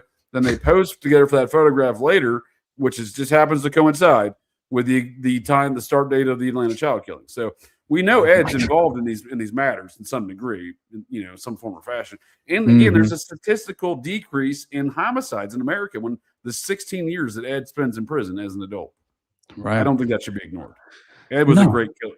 Yeah, not at all. He achieved a lot in killing. He killed a lot. And I think that's what's so interesting about the Atlanta child murders case is that there are, I think, many different perpetrators involved in the network itself, and they essentially hinged the case on one Wayne Williams because it was so strategically convenient. And I think he was almost kind of groomed into that position and almost low hanging fruit enough in terms of the enterprise to just sacrifice at the end of the day. And they knew they could facilitate the cover up as much as, but what's interesting is that in the Atlanta child murders case, there was a strange a security guard named Larry Marshall who was a part of this case. And you can get a picture of him. It's very hard to actually find a picture of him from the case that was actually ran in the newspaper at the time. But it all was memory hold, right? And oh yeah, dude, this man's like 34 years old. We see that shit going on old. right now, sir. I mean, we've talked about it before, and I think I was listening to a podcast today. You were talking about the Comet Pizza basement. That article has been removed from the Wayback Machine, even not even just DC's Metro Weekly website. I mean, I got a bookmark here. I got pictures of it. But I'm saying that's just been memory hold, dude. That Cold Case Cameron website I was just showing you, where John Cameron retired, not far from your Great Falls Police Department detective, the guy who brought Nathaniel Barjona to justice, the kid-diddling, cannibalistic, psychopathic serial killer, whom I came face to face with in 2001, and who very likely served me a human meat burger at the local Hardee's in 2000. He's the man who brought that man to justice. So this is a legit homicide detective. Writes studies. Everyone gets every file, everything on the dude, puts it all on a website for everyone to look at. That website's been memory hold. You can still go to the Wayback Machine and find it, but that shit ain't public anymore, man. There's a lot of shit getting memory hold. Yeah, of course, and that's what I see in whenever you look into this case specifically, and you try and find details on this individual by the name of Larry Marshall that was mentioned in the case documents. I mean, he's allegedly a 34-year-old security guard, and he had taken one of the victims of the Atlanta child murders by the name of Timothy Hill to a Salvation Army store on I think it was in March at the time, and this allegedly. He was supposedly attempting to rob this Salvation Army, but the security guard lets Timothy in, right? This Timothy Hill is a victim of the Atlanta child murders. I think some of these kids were basically used to run drugs as drug mules because they were underage and they couldn't get a charge, right? Essentially. The cops are not likely going to... Yeah, I mean, if they do stop, they're not. It's not going to go anywhere as far as compromising the entire network. Exactly, and that's what Helena Stokely, the criminal witness, had allegedly claimed, is that when they were basically on it was a Indian burial ground in Atlanta, outside of Atlanta, that they were apparently having these ritual blood sacrifice ceremonies at, and it was near a river, and that was another aspect of the occult, essentially like washing away. It's again like the strange sort of philosophy behind the ritualistic sacrifice itself is again kind of the rebirth aspect of things. So they had a body of water that was near the Indian burial grounds where they would have this. Did you say a mound, sir? Yes, yeah, exactly what it was. Now you're talking, I'm a mound guy, so now you're talking my language, sir. You're talking my language. I will say that she claimed that she saw many of these underage kids who were effectively drug runners and drug mules on behalf of the enterprise were then effectively sacrificed in the ritual. Now, they were sacrificed in the ritual if they actually, let's say, held back drug money from the transactions that they were engaging in on behalf of the enterprise. They committed some sort of offense to the cult, essentially. Exactly. Right? Then they would sacrifice them in this sort of ritualistic fashion. You're out of here, buddy. And what's interesting is that they would have, I believe it was, I think she claimed there were MC clubs that were providing sort of a protection, right? Outlaw motorcycle gangs, right? Mm-hmm, on the outskirts of the woods. Austin, right? You're starting to sound kind of panicked. You okay? Dude, I am very much panicked, Jacob. We should all be panicked. Exactly. 46 years of satanic panic and counting. But at a certain point, whenever you realize that basically this individual that I had mentioned, right, Larry Marshall, is apparently a security guard. So he takes one of the child victims from the Atlanta child murders to this robbery, allegedly. But when he's apparently inside the Salvation Army store that he's supposedly robbing, this child victim is led in by the security guard, right? He's supposedly robbing the store, but then the security guard anally rapes him in the process. God. It just so happens the security guard was the individual by the name of Larry Marshall, who had been employed by Wackenhut Corporation, a security firm notoriously known as a CIA cutout involved in, obviously, Iran-Contra, but not just Iran-Contra. Sure. I mean, you have Wackenhut directly employing Omar Mateen, who would commit the Pulse nightclub shooting, obviously. And then Wackenhut had a joint security contract with the Cabazon Indian Reservation, where they legitimately were not only flying in illegal Mexican immigrants to basically cook methamphetamine on the reservation and illegally traffic it through the domestic U.S., but they were also basically experimenting with these, what do they call them? I think like a rail gun was involved. Esoteric weapon systems is what they called them, which is fascinating to me, right? And so it never ends at this point. And the fact that this individual was legitimately directly tied back into Wackenhut and was, which he's part of the same enterprise, kind of, right? I mean, he comes from the FBI, right? George Wackenhut. Exactly. And I think had a very interesting relationship with George Bush Sr. as well. And for sure. If you remember, there's a open letter. I think also with Mitch V down there in the weapons production there in Florida as well. I don't remember off the top of my head, but I believe there's some intersections there. Definitely. But there's an open letter that I had read. And essentially it's regarding this individual named Sidney Seimer or Seymour. I'm not entirely sure. Sidney Seimer, Siemer. Exactly. Yeah. And basically the claim is that he was clearly a high-ranking member of the Temple of Set, right? And that he was essentially he was a reporter, I believe, at one point, and maybe he had just offered up a certain I don't know. I believe there was at a certain point there was an investigative reporter who essentially was trying to cause waves in terms of what Sidney Seimer was involved with in terms of legitimately apparently not only being a part of the Temple of Set, but he was claiming that basically he was also a member of the Order of the Trapezoid, which I found to be interesting. Right, which is one of their ranking orders, right? Exactly, which I hadn't actually been introduced to until I discovered this kind of strange reference point to apparently the finders being involved with Cabazon Indian Reservation at a certain point. The name Sidney Seimer comes to my brain a little quickly because of my studies of Danger Man, Michael Riconosciuto. Who was very much involved with telling the entire world that Sidney Seimer was, I believe, an MK Ultra doctor, was connected to the Cabazon. Like he had a lot. When I say telling the world, Michael Riconosciuto filed depositions in actual court cases saying these things. Mm-hmm. He tried to come testify. He was requesting courts to come let him transfer him from federal, lockup to come testify in these California state court cases. And Obviously, no one's going to let Danger Man come near that situation, but it's in the court record that he filed these things. Oh, yeah. Yeah, and that's what I think it was Rakana Shuto himself who gave testimony claiming that it was illegal biological warfare research that Seimer was conducting or something on behalf of the CIA, and this was in Indio, California, right? So obviously this is the stomping grounds in a way, but for it to have been I mean it's down there, but he was from I think he's from Modesto. Interesting. See, I was just which is that's as I'm sure you know as a Californian, sir, that's a good 200 miles. Oh yeah, hell yeah, that's definitely a distance. But I was just in terms of this open letter, the fact that it legitimately says, and quote, individuals who wish to remain unidentified have said that Dr. Sid Seimer is a high-ranking member of the CIA-sanctioned child molestation ring called the Finders. And this is also where you get the reference, also a senior member of the Order of the Trapezoid. And so that's obviously consisting of he's dead. I can confirm yeah.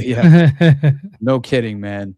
But I do believe they were conducting high-level chemical and biological research for as far as weapon systems on the Cabazon Indian Reservation, and I mean basically utilizing the Indians as slave labor as well, which unfortunately on the reservation itself. But it's Fresno.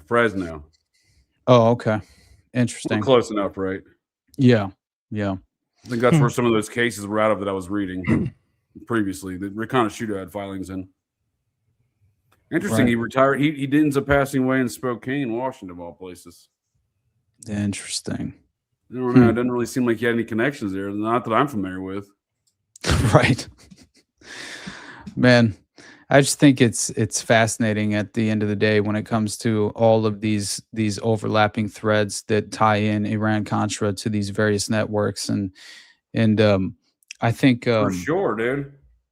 Man, and the heavy undercurrent of cult activity that seems to proliferate throughout their entire network, but also seems to proliferate the muppetry in their network, meaning that's how they finance and function. If they don't have this kind of guys, it literally is an occulted operation. Like it's a secret operation, and they use the quote unquote cults and religious aspects to maintain that secrecy, I think. Right. Yeah. I think there's really, and we see a great crossover, if I may, sir. We see a great crossover in that same topic that we're describing, specifically of a Nazi variety, in my favorite game here on Operation GCD Fridaze. Who is your daddy and what does he do? You tell me, who is your daddy and what does he do?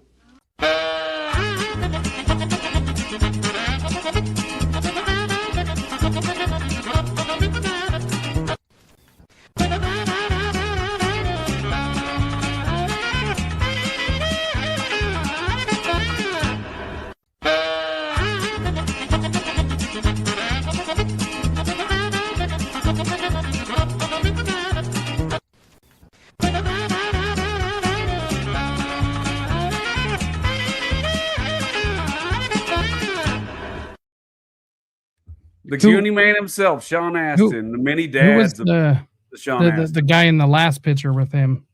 That's allegedly, according to a DNA test they have not released, that's allegedly his father. Now I just got to play this clip because I can't not recognize his Goonie status here.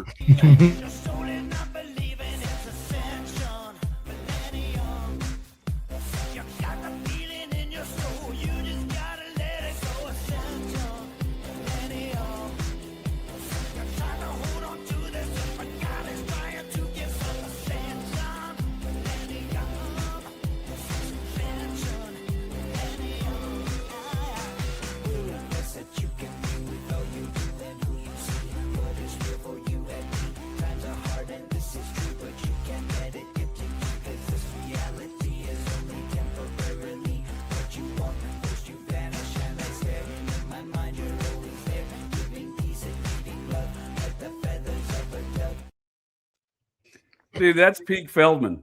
You got Corey Feldman dressed like Michael Jackson, dude, playing his best Hugh Hefner, tossing, the asthma inhaler to his buddy from his Goonies, reprising his Goonies role, dude. It's fantastic. Mm-hmm.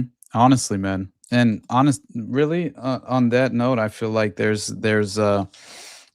something I have to show you guys. As far as I know, I showed Jacob privately last Tuesday, but I feel like, or no, it's the Tuesday before last. But either way, I feel like it would sort of continue on with the theme that we've obviously been discussing over the past hour and a half. But first of all, did you realize? And this is very interesting. I had just covered.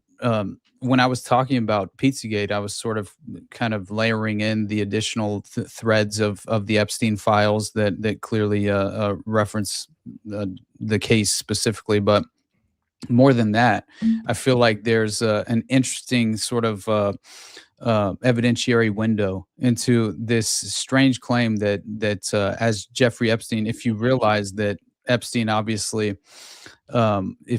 if you didn't understand, there's a strange lawsuit that apparently is being launched where Epstein accusers are suing Les Wexner, right, for funding him. And I've said this a couple of times recently because basically they claim that he essentially provided Epstein with $200 million that what Les Wexner had provided him over around a 20-year timeline to build this alleged sex trafficking empire, which obviously is an oversimplification in my mind. Yeah, but where's Wexner's money come from, right? I mean, he's buying Air America, you know what I mean? Like, exactly. And I honestly, Paul Elliott's there, efforts and enterprises, right? Essentially, right? I mean, I think that's how Epstein gets in. I think that's how Epstein gets in there. You don't get the Air America and the money laundering portions of Iran-Contra, both associated with Wexner and Epstein, without some deeper connections going on here. And I think we're kind of pointing at those connections. And again, I think a lot of these connections fall within these quote unquote social or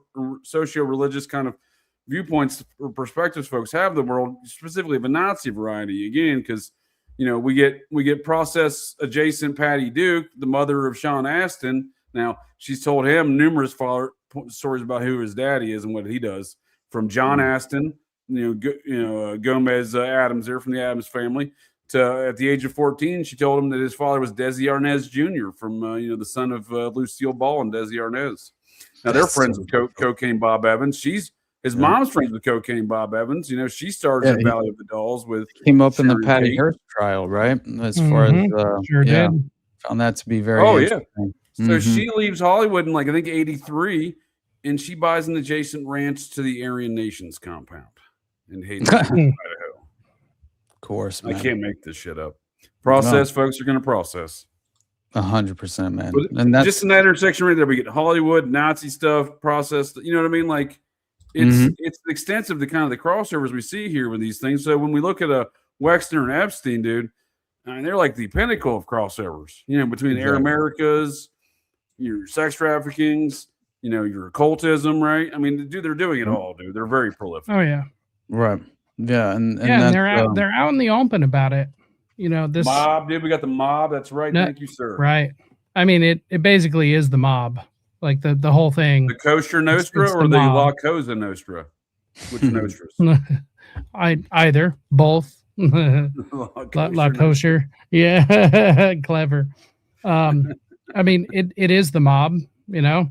It's just because you call a pirate a privateer doesn't actually change it. So right. And like I said, this is out in the open. None of this stuff is really hidden. I mean, some of it has been really hidden, but no, you're right. It's not hidden. That's why we see so many fucking distractions every time anything reaches the surface, dude.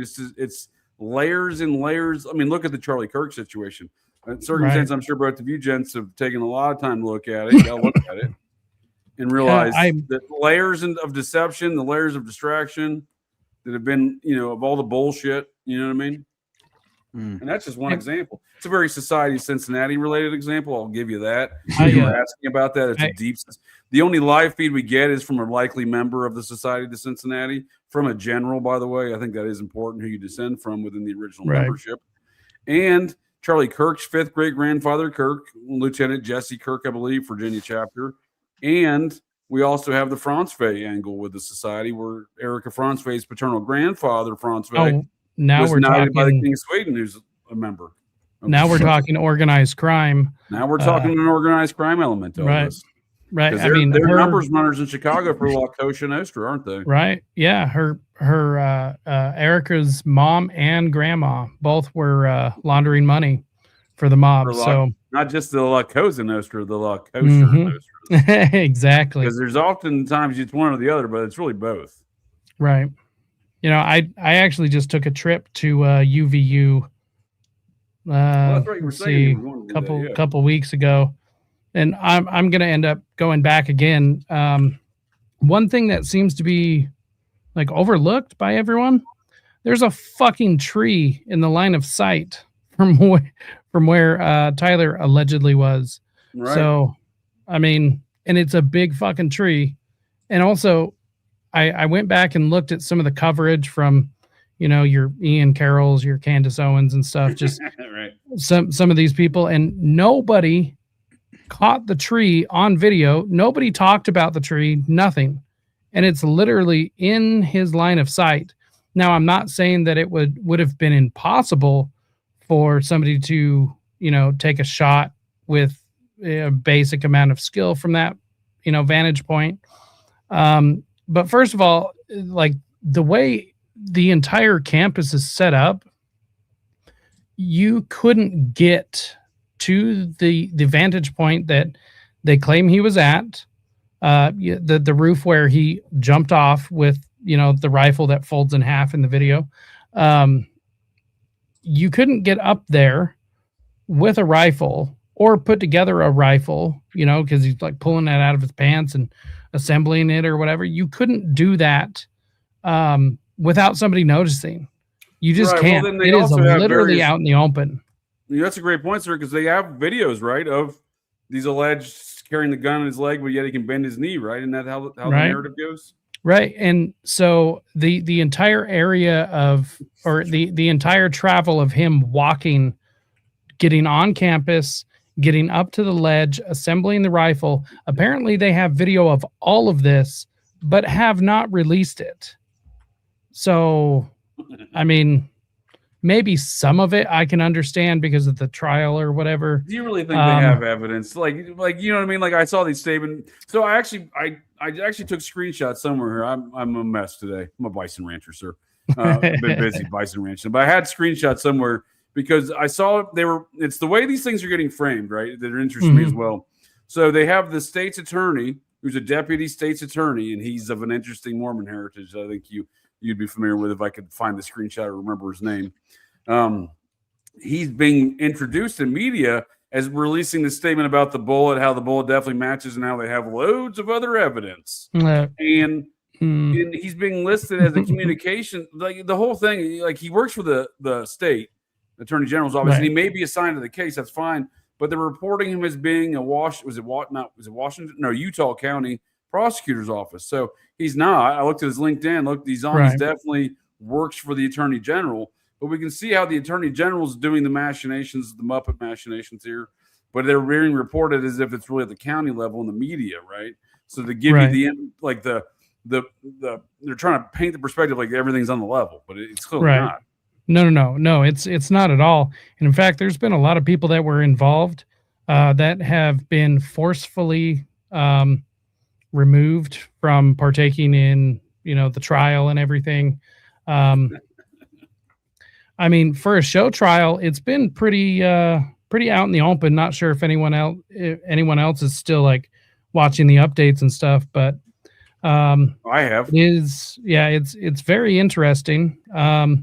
Honestly, I don't think Tyler did it at all. I do think he's a classic fall guy. I think he was like involved. In what? The whole narrative's falling apart, right? He turned himself family friend, some sort of bishop, and it turns out to be this CIA connected former Mormon bishop.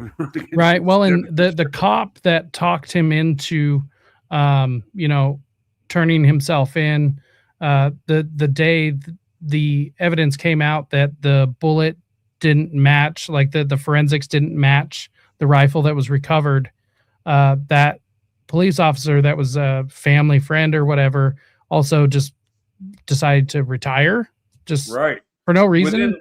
With like right when they released the information, he's like, "Oh, I'm retired." Right. Question for me, I'm retired. Yep. Which basically like bars him from being able to talk about any of this stuff, at least publicly. Or being forced to, right? Yeah, you can kind of dip away. Right. And where do you stand on these matters there, AWP, Mr. Austin Way Picard? Man. What are we talking? We got bullets, we got furry trannies. Who killed Charlie Kirk? Was it Colonel Mustard in the library with a candlestick? Exactly. The Charlie Kirk assassination, it doesn't really I understand that it was like a major high impact event for most people, but and I do realize the consequences of it and how much it could legitimately be a sort of leverage point and influential kind of turning point, I guess you could put it, right, as far as just the context of how it would cause people to over emotionally fall into a camp on one side or the other. And I feel as if Charlie Kirk was not someone for me personally to idolize in any way. I never really admired him whatsoever. I thought he was a member of the influencer industrial complex, and I feel as if these are the consequences of what happens when you become a vital asset in the permanent establishment, and how easily they will sacrifice you. And what happens when you marry a honeypot? I think it's very plausible. I just want to comment on some of the what you're saying. I think it's what you're saying makes a lot of sense to me, especially since I know those muppets that were behind Charlie Kirk and they try to kill me. So what you're saying definitely computes. I'm not saying that at all. But what I am saying is I'd like to see more evidence of it, because again, like the blood and stuff, dude, there's the lack of injuries, dude. What really sold for me real time was the lack of response. I'll get back to this picture in a minute. Was lack of response. So I spent a lot of time, a couple decades in law enforcement, security and whatnot. There ain't a single person in this security detail that takes a defensive position to return fire. Go fuck yourselves. Right. That's never going to happen, dude. It's drilled into you on a molecular level, dude. You're going to react. You're going to find the target. You're going to return fire without even thinking. Right. And he's also the head of his security, used to work for the process. So that also like burn after reading, right? You would just straight up shoot Brad Pitt in the face in the closet. For sure. That's a great example. David Clooney murks Brad Pitt in the closet. Who do you work for? It's a great film, dude. They capture the attitude of those Muppets at Langley. Our channel's friends. I think that's the best representation I've seen of my understanding. What did we learn here, JJ? People. Fuck if I know. right. 100%. He's like, so the problem solved? He's like, yeah, well, fuck it then. Yeah, put him on the next flight to Venezuela. Yeah, you know why he's trying to go to Venezuela? That we have no extradition with Venezuela. Exactly. So good, man. There is this no is the point in time when I don't like these points in time, but I have to agree with our channel. Where is Kirk buried? Again, like you can't even ask that question, dude. That's like the Mockingbird kind of media elements, right?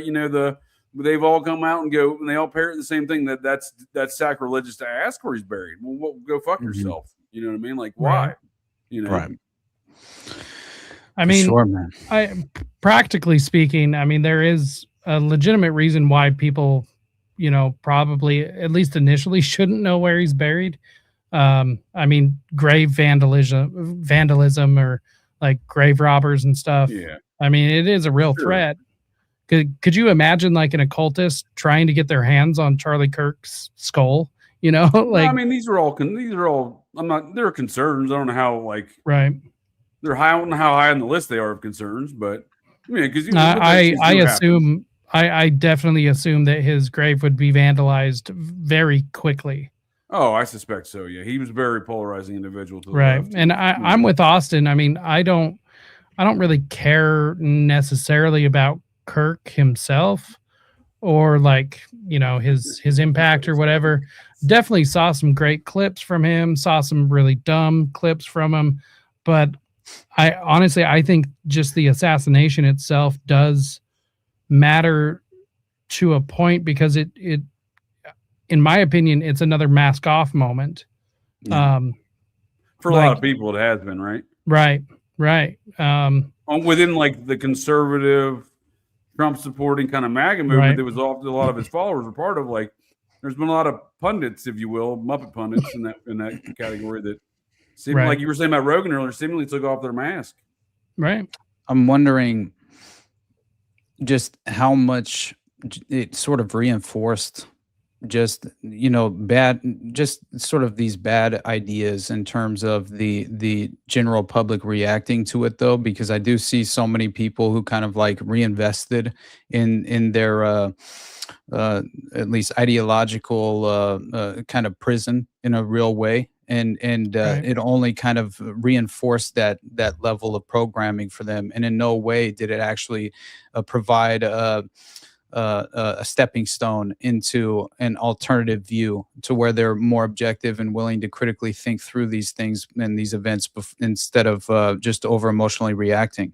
And I think that's like the way that I look at it. And again, I haven't done a whole lot of deep diving surrounding the details of the event since it was at its peak and of interest, obviously. And Sure. It's mainly, I mean, at a certain point, I think just in terms of getting a better understanding for my own personal kind of application of how I internalize this event in a way will be the reason why I go back down that rabbit hole at a certain point. Not as if I'm entirely, just ignoring any of the details as they come forward, but I will say that I very much took it seriously that there were these sort of sophisticated drone systems that were in flight at the exact same time the event was given the green light.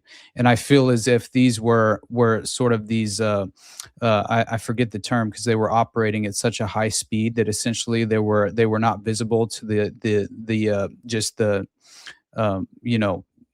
just the human eye, right? They couldn't actually see it for what it was in the moment. And so unfortunately, much of this wasn't even really discussed in terms of like these interesting rounds that were technically used potentially where UAVs were spotted and they were effectively traveling at 150 plus miles per hour apparently, which I found to be interesting. And so we're talking at a very low elevation of a couple hundred feet. Exactly. And that's what I think is interesting is that obviously you have these flights that are considered to have been one of which was like this intelligence affiliated. I forget the name of the. I had the actual flight number for this specific plane because it was actually an intelligence flight that was essentially offering a headquarters in the sky where they could operate from. Which I found it interesting as far as like legitimately. If you're trying to utilize these hypersonic drone systems to some extent, right? Then you could actually have this sort of interesting headquarters where you're flying over the event center in a way, and you're operating the systems from above, Sure. which I do think is possible. That's pretty standard from what you're describing. That's pretty standard. They have remember like when George Bush was done doing the occult ritual in front of them kids in Florida for 9/11, reading about the goat and the steel and the plane and stuff. He got on what's called the North American NAOC, North American Operations Center. It's basically the Situation Room from the White House, but on a 747. There's always one in the air, and the president and Dick Cheney and whatnot got on one, then Bush and Cheney got on different ones. But what you're describing, they fly around. They can be a command and control center from the air. The ones you're talking about specifically, I think, related to the U.S. Army Ares program, I believe. And those little drones you're discussing. Yeah. What's that, sir? They called it the Hades spy plane. Yeah, I'm sorry, Hades. Yeah. I said Ares. You're right. My bad. Hades. So those little Hades program you're talking about, those little drones are capable of firing actual small arms rounds of a 30-06 variety. But I didn't see one hit Kirk, but I'm just saying they are capable of shooting 30-06. Strangely enough, you wouldn't think a little drone flying at like 150 miles per hour was able to fire an actual round, but it can. It's got one round shot capability. Yeah, exactly. And allegedly that's what the army was apparently, and the military was using air launched drones from a Global Express business jet at one Yep. point to test these systems, right? And it was interesting because I think it was a Leidos jet, which is exactly what was in the sky during the event of Charlie Kirk. It was a U.S. Army Hades Leidos spy plane. You want to And, talk about a CIA contractor of a spooky variety that you probably never heard of? Leidos, yeah, Leidos, I believe, Mhm. yeah. They're right there in Herndon, Virginia, but they split off from their parent company that they split off from is known as Science Internet SAIC, Science Applications International Corporation. Now, the Leidos became the CIA exclusive contractor portion of that, whereas the SAIC became more of the DARPA exclusive contractor portion of that and the technical stuff, as opposed to the computer and technology stuff, right? Mhm. But we see that they're at the epicenter of a lot of gang stalking activities. There you go. So, Interesting. So what they say is this is called a bird of prey Elbit system, 600 yards capable, 7.62 caliber flying sniper rifle. yep. And this is a legitimate real. hypersonic drone warfare system that has been utilized in the field. And the fact that no one has even really considered this, is at least publicly. That honestly, man, I think John Colin's the only person I've actually heard speak on Right. this. Well, that's where I learned a lot about Yeah. that's where I started looking into a lot of it from him before he Yeah. fell off the map talking about these things.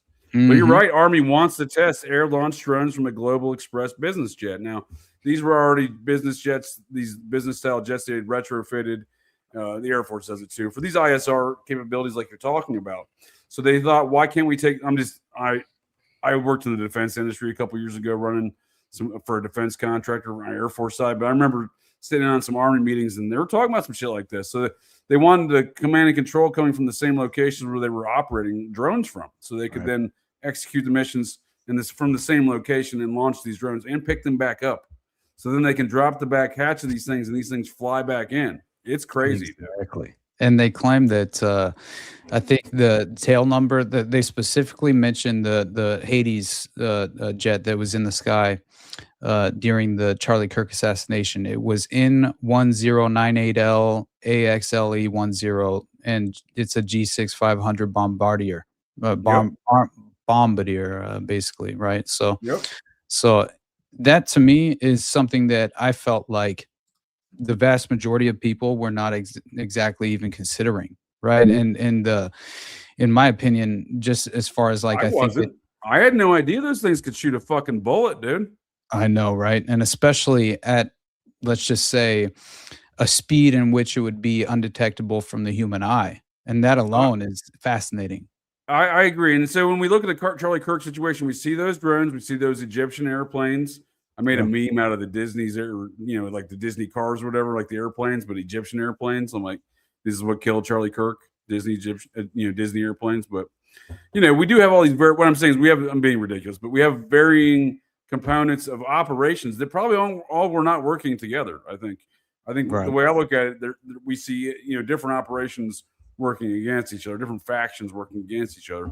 Kind of like a man with one red shoe type of environment with Tom Hanks. Sure. And the way John Colin, I just now looked it up again just to see if I could get additional details to it, because he basically was talking about these UAVs that were spotted that appeared to be traveling over 150 miles per hour, and that is exactly why they were undetectable to the human eye.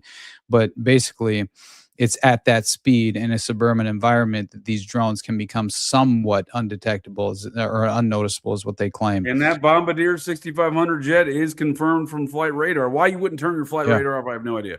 But they are confirmed from flight radar to be flying within a low elevation before and after the Kirk event. Exactly. As if they were dropping off these drones. Yeah, they took a drop-off flight, which was very interesting. And again, you have these like waveform acoustics that were discovered as well, which I thought was very interesting, and it seemed to actually kind of potentially present the information of 4 UAVs that were flying over the Charlie Kirk assassination during the time, and how it works. Well, what's funny is just last week you see Trump on the golf course. Oh, what did we show in here? This is a tiny drone that has the Facial recognition? capability of assassinations. Is it targeting with the facial recognition? Is that what we're looking at? That's a good question. Because this facial recognition is getting folks in jail and properly in prison all over the U.S. Mm-hmm. That's exactly what we're looking at. See all that matrix on his face? That bang is enough to penetrate the skull and destroy the content. Dude. Yeah. They used I to don't even know see why you'd want to develop this. I really don't. I mean, I understand from a warfare perspective, they want to be they able get to, emotional. contact from a distance type of deal. Yeah. It's magic. Let's You want watch. to reach out and touch somebody, but you want to do it from a distance. The dark This is arts. my magic. friend. I mean, This is Dark we call it arts. technology, but it's fucking magic, dude. It really is. Mhm. This It guy really is literally talking about having the machines themselves actually make the decisions Right? of who lives or dies. Like, Using facial recognition to identify folks, and that shit is wonky as can be. Mhm. oh yeah, it's so So- unreliable, and also it's like public information, and so people can fuck with this. They can screw with all of the programs and everything. Like, it's already happening with Flock. You can hack the database that it's reading, right? Hack the database that thing reads. Oh yeah. Right. And they can screw with the cameras. They can decalibrate them. Like, there's all sorts of things that can be done with them. What do None you of this think- stuff is secure, so it's scary as all hell. Right. What do you think of the two shots being fired and the waveform audio that was allegedly revealed, that basically showed one shot being fired from around 145 yards away while the other was fired from 75 yards away, and it could have been one obviously being a distractionary measure while the other potentially being the supersonic round that was obviously a part of this strange interesting drone warfare system, which is it obviously reminds me of a lot of Butler, PA. It does. It really does, man. We get the same sound profile from the shots at Butler, PA. That's Right. true. That's true. And man, I think drones were used there too. So I think what went on there, and we see Trump hitting the golf course last week with his Secret Service agent with a drone buster. Strangely enough, that big gun-looking thing that he was carrying, and the media was going nuts about the other day. That's a drone buster. Hilarious. That's made to zap the drones out of the sky, like send out electric, basically an EMP Right. out of the sky. Yeah, That's so pretty fucking badass. They are pretty badass. I've seen some demonstrations of those. they are said pretty they badass. developed basically a form of just a sort of technique where they could, it's called short exposure technique, and at 100 plus miles per hour for these drone warfare systems, they basically I think it's a 1.12 seconds at 100 miles per hour, right? And then basically less than a second is 0.75 seconds at 150 miles per hour. So this is like avoiding sustained attention is apparently what they're able to achieve. And if you kind of pair that with again these potential supersonic projectiles and obviously muzzled, you have suppressors that are apparently a part of the system itself that could possibly have achieved some sort of covert. It's certainly possible, but from a trained sniper, this guy, I would just use a 22 long rifle and then have something with a larger caliber for a distraction, which I think is what we see there. Well, what I if think you could program the drone system to just make the perfect shot and then have the individual operative make the that's what I'm getting. distraction? Are you in my brain hole, sir? That's exactly what I'm getting at. Because if you've seen the film Shooter with Marky Mark, when he's not running around in tidy whities, he's killing the president or somebody in that film, and or saving Transformers, whatever he's doing, or saving us from 9/11. That guy's a hero. But pardon me. Where was I going with Marky Mark? Oh yeah, in the Shooter film, they use and this is real technology. So they have his sniper rifle set up on a tripod, then shot in by fucking laser targeting, right? So if you use that same laser targeting you see in that with the automatic rifle, right, shooting this rifle, they have that for drones. So if you use the same concept you're describing and kind of mash them all together, you can have drones shooting the laser. You can have an automatic rifle set up to then take a shot at that location. I think that's what occurred there. I think that's what occurred there. Talk about a sophisticated targeting system, right? I mean, my God. And then we had mentioned that UAV drop off was what seemed to have taken place with that strange spy plane that apparently dropped down to a certain a level above Lake Utah. That was 20 minutes after Charlie Kirk was shot. And then and we know there was multiple operations on that regard. So like you're describing these multiple operations at once simultaneously from different areas. I would argue we see that at Butler, dude. We saw numerous individuals running around the fairgrounds and the local Sheetz gas station, all dressed in the same outfit as Thomas Crooks, who, by the way, seems to descend from the Colonel Crooks of the Pennsylvania chapter of the Society of Cincinnati. Oh man, yeah. You mean the BlackRock commercial wasn't enough for you? Yeah, the BlackRock star. Yeah, the BlackRock commercial star. Because you had, and this is what I mean by like not even on the ground. Like folks are there's so much discord that is sown on the ground that no one, even the folks that are trying to legitimately respond, they don't have a fucking clue, dude. And it helps as part of a distraction. So in the Butler, PA, you have Pennsylvania State Police working undercover, tracking two guys that are dressed the same as Thomas Crooks at the Sheetz gas station, 3/4 mile off property from the fairgrounds. At the same time that you have a team following. Remember when Crooks says little tour of the fairgrounds they were following? They're following two other crooks at the Sheetz at the very same time, dude. Wow, they don't know what's going on the ground. And they're lost. You know what that reminds me of is the Boston Marathon bombing with that dude that claimed Tamerlan Tsarnaev stole his car, right? Yep.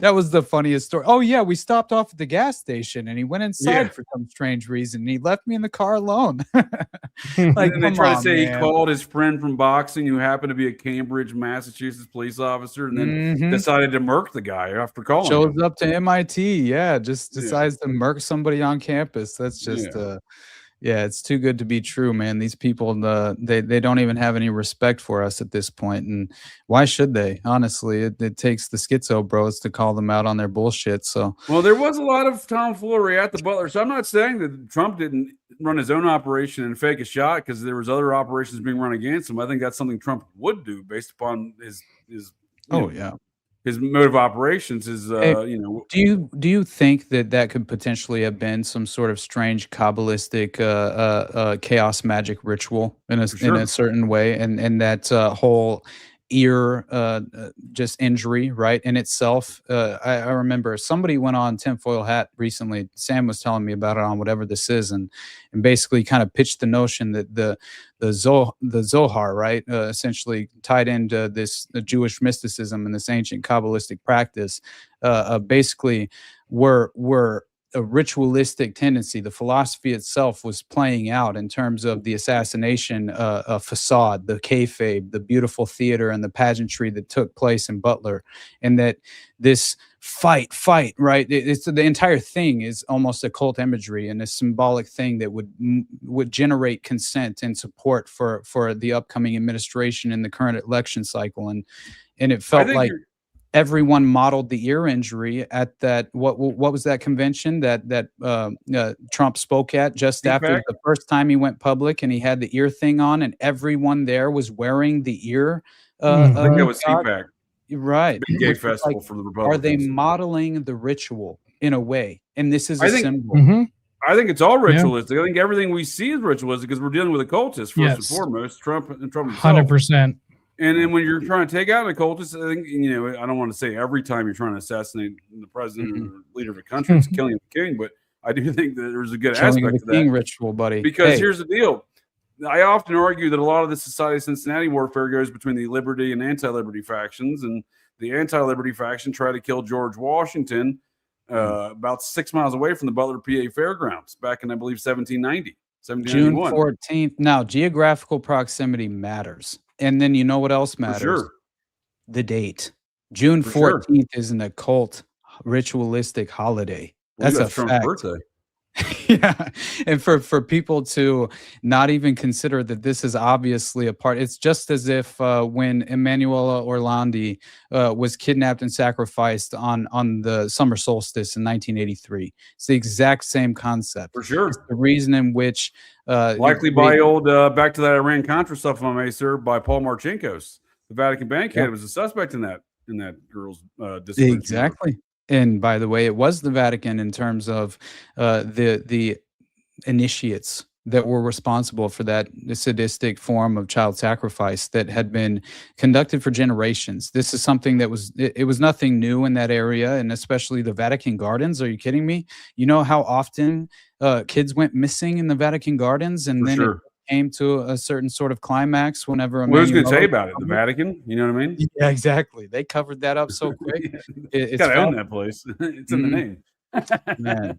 Now, I think you're right, though. I think there's a lot of this occult genealogy and occult geography, something they tie into all these parapolitical events. So had Trump been assassinated, I do think that regardless of his little portrayal of whatever he wanted to do, which now we see his staff are ushering in all the photographers for the glorious photo moment where he's raising his fist, right? That was all clearly staged. We all thought it was staged. Now there's evidence it was staged, right? So there's a lot of facts, moving parts and pieces, but had they been successful in murking Trump that day with this drone technology we're discussing, I think that was a legitimate effort. J.D. Vance, I'm not the vice president, but the actual vice president, J.D. Vance, would have been the Republican presidential ticket. Trump had already appointed him to VP 2 days before Butler. They just didn't announce it until 2 days after Butler on the Joe Rogan show. Right. I think it was. Yeah, it was July. It was July, by the way. My bad. I said June, but I just wanted to correct that real quickly. But anyway, July 14th is Bastille Day. That's a good point as well. Yeah. Interesting. Yeah. So I do think there's certain aspects. I mean, I think it's multi-layered, multifaceted. But I think it's heavily focused on occult aspects.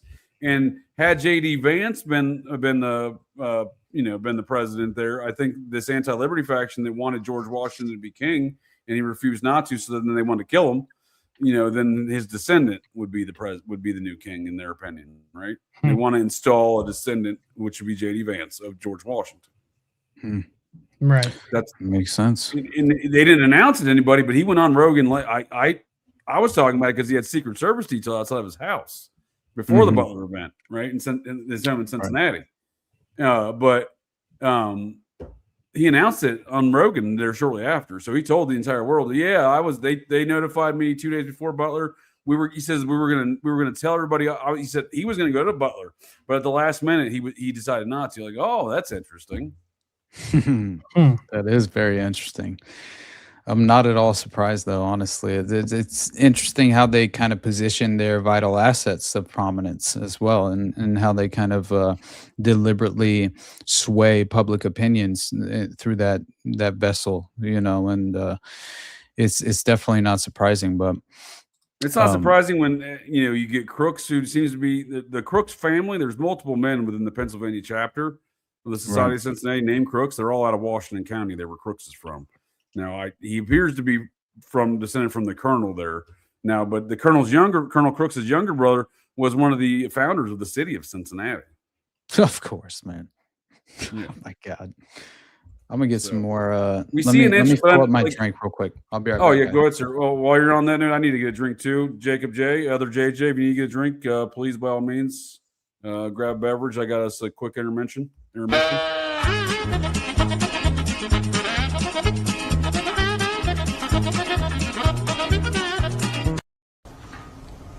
That's amazing. I didn't know that about you. What do you know? That you're a musician. But that's why I'm interviewing you today, so I can get to know you. So I'm a musician. Mm-hmm. What the fuck that mean? Make magic or something? What is musician? I think you're confusing that. Yeah, I'm not no musician. I make music. I make music. And that's not all I do. I make music, I act. I'm a TV star too, a young mogul. Just really quick, I think you're confusing. I'm not confusing nothing because you don't know. You thought that all I was a magician or whatever the fuck you said. See, that's what I think you think I said. No, I said musician, not magician. I don't think, baby. I don't think. What is that? That's ghetto. I don't think. I know. So you think. I didn't say magician, Suki. I said musician. And I think you are a musician. No, baby. I do music. So you just really quick. For the record, could you say you don't think you're a musician? I'm not none of that. But then after that, you just said I do music. Yeah, I do music. So, in other words, you're a musician. No, I'm not. Okay.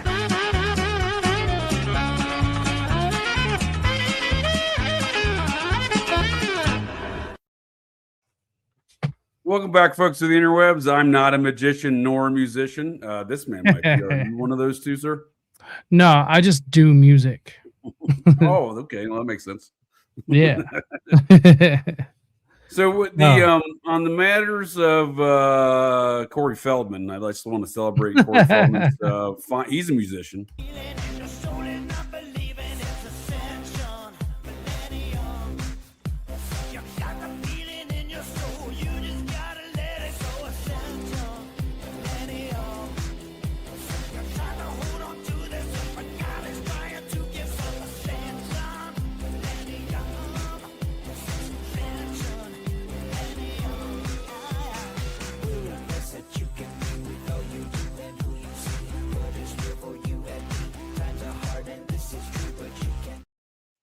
Welcome back, sir. We were just celebrating Corey Feldman, possibly the magician, but definitely the musician. Oh man, I'm very much considering the notion that, because I was introduced to this new sort of, as far as I was concerned, I wasn't aware of the individual alleged Franklin victim that we were talking about privately, that I had to bring up to you to see where you stood in terms of the credibility.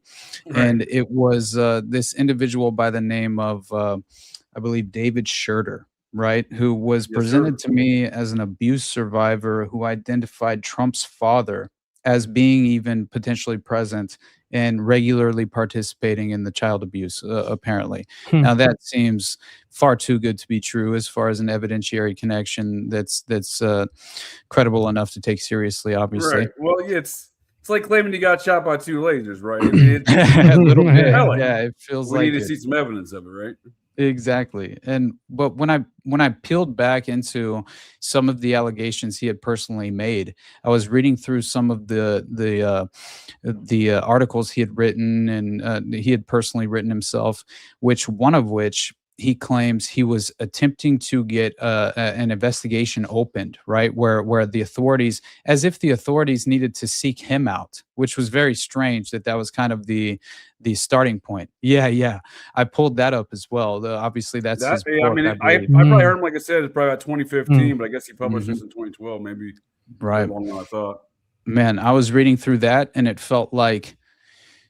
almost felt like it was a manufactured framework that fit the profile, right? As if kind of like Bob Lazar, right? Kind of the same kind of deal where he sees all these different elements of these storylines and he's going to put them in his own storyline. Especially when he claims that his own family and individuals within the cult network that his father was a part of had essentially let's just say practice this sort of strange satanic ideology, right? In a way, is what they were practicing. But then you look into what he's writing, and he talks about the myth of Satanism.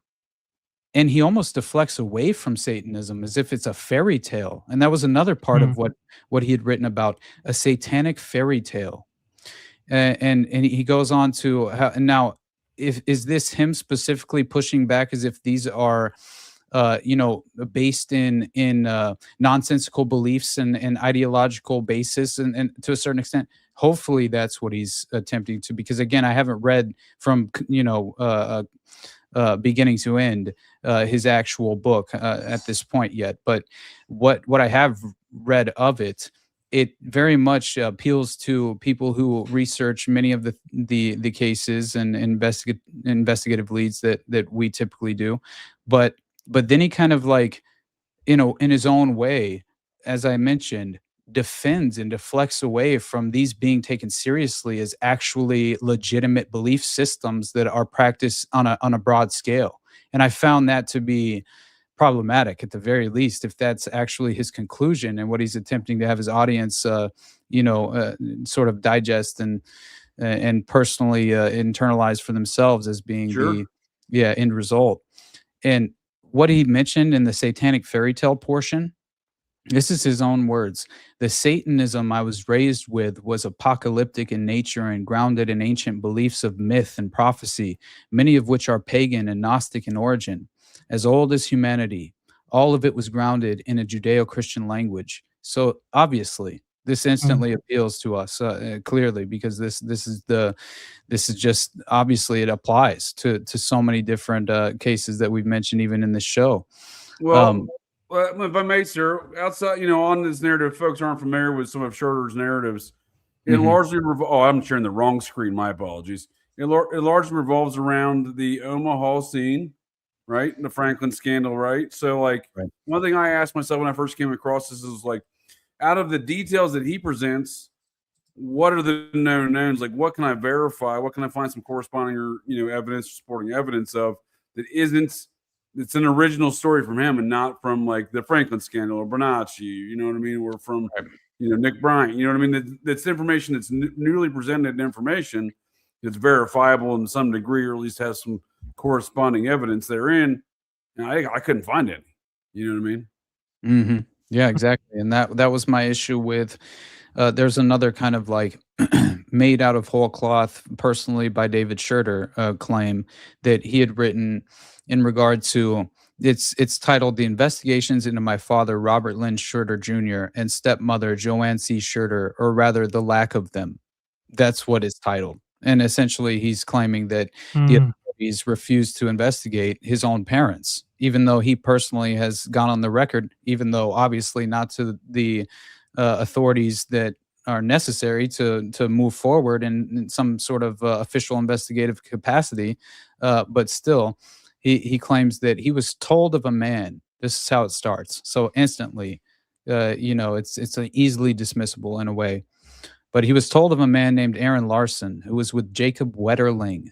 All right. So consider that's a newspaper. Now, on these, I think there's a lot to be said about this newspaper boy fetish that John Wayne Gacy was seemingly a recruiter for, right? Exactly. And that's 100% what Jacob Wetterling falls under the category of, is obviously being a part of the paperboy fetish whenever it was ordered allegedly through Michael Aquino, according to Paul Bonacci.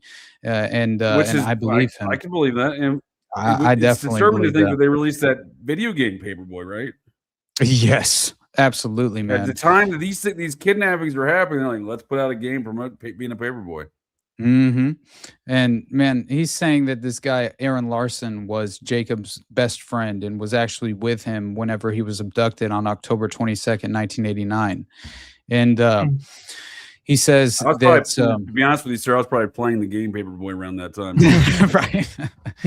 But it's pretty strange, because he's obviously allegedly reaching out to this personal friend of Jacob Wetterling's to tell him his own perspective and story of his abuse that he endured throughout his life and the network that he was aware of.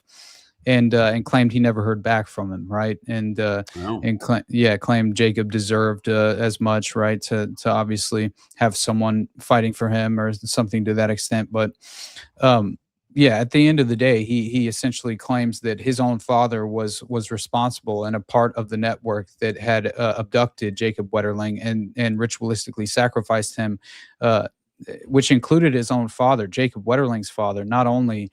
The father of David Schroeder, who is apparently Robert Lynn Schroeder Jr. But that makes sense, because that was exactly what I believe, is that actually Jacob Wetterling's father was involved, and that Jacob Wetterling's father was even personally a part of the physical ritualistic sacrifice, not alone, but definitely obviously facilitating the sacrifice of his own son. And so it's interesting whenever you do have this level of, what is a limited hangout, right? They have to some extent, obviously appeal to what is already known in terms of the zeitgeist and publicly understanding the case at hand. And so then you piggyback off of those known details, and you litter the playing field with these obvious false narratives and inauthentic points of interest, which clearly are these false framework and the false framework in terms of the evidence being presented. But I'm hoping that's not the case. But it's what I felt. It makes sense, though. It tracks, right? We were talking about Bernacchi before. Bernacchi was born into it. Why did his stepbrother die? Well, his stepbrother was born into it. Right? And these parents, whether or not implicitly or explicitly, they're involved, right? Look at Jean-Benet Ramsey's parents, right? They didn't murder their daughter, but the grand jury did conclude that they should be responsible for introducing their daughter into an unsafe environment. Right. There's a specific charge for that in Colorado. I think what you're saying tracks to me. I mean, I don't know enough about Wetterling's father, but it tracks with the pattern of behavior we see across the spectrum of these Muppet activities. Oh yeah, yeah, and with Jacob Wetterling, I mean, it's a very tragic story, honestly, what happened to him. And the Oakland County child killer, obviously, is I think it all involves Francis Sheldon and the North Fox Island network that was clearly, providing even they were basically forming human hunting parties on North Fox Island, which we all know of by now if you paid attention enough. And that unfortunately, seems to incorporate the Romney family too, does it not? Speaking of Yes, Mormon, it does. the Mormon royalty, if you will. Yes, it legitimately does. And there was something that I had beyond the fact that there's an Iran-Contra connection to Marc Dutroux, which is absolutely insane. Yeah, but I mean, yeah, exactly. Why wouldn't there be? But if you remember, I had mentioned Regina Loof as the key victim witness in that case. She said that, and I feel like this is a great window into how each of these networks operate legitimately and how they kind of utilize their assets, whether they're the abused children or the perpetrators. I feel as if she herself, unfortunately, endured exactly what we all are attempting to understand, just as far as what are the motivating factors involved with such a level of disturbing, forms of evil. And basically, she says, when I was 9 years old, Michel Nihoul took me with him already and instructed me to hang around a specific person. She says, obviously, her mother brought her to the apartment at the beginning in the late 70s. And that's how she first originally met him.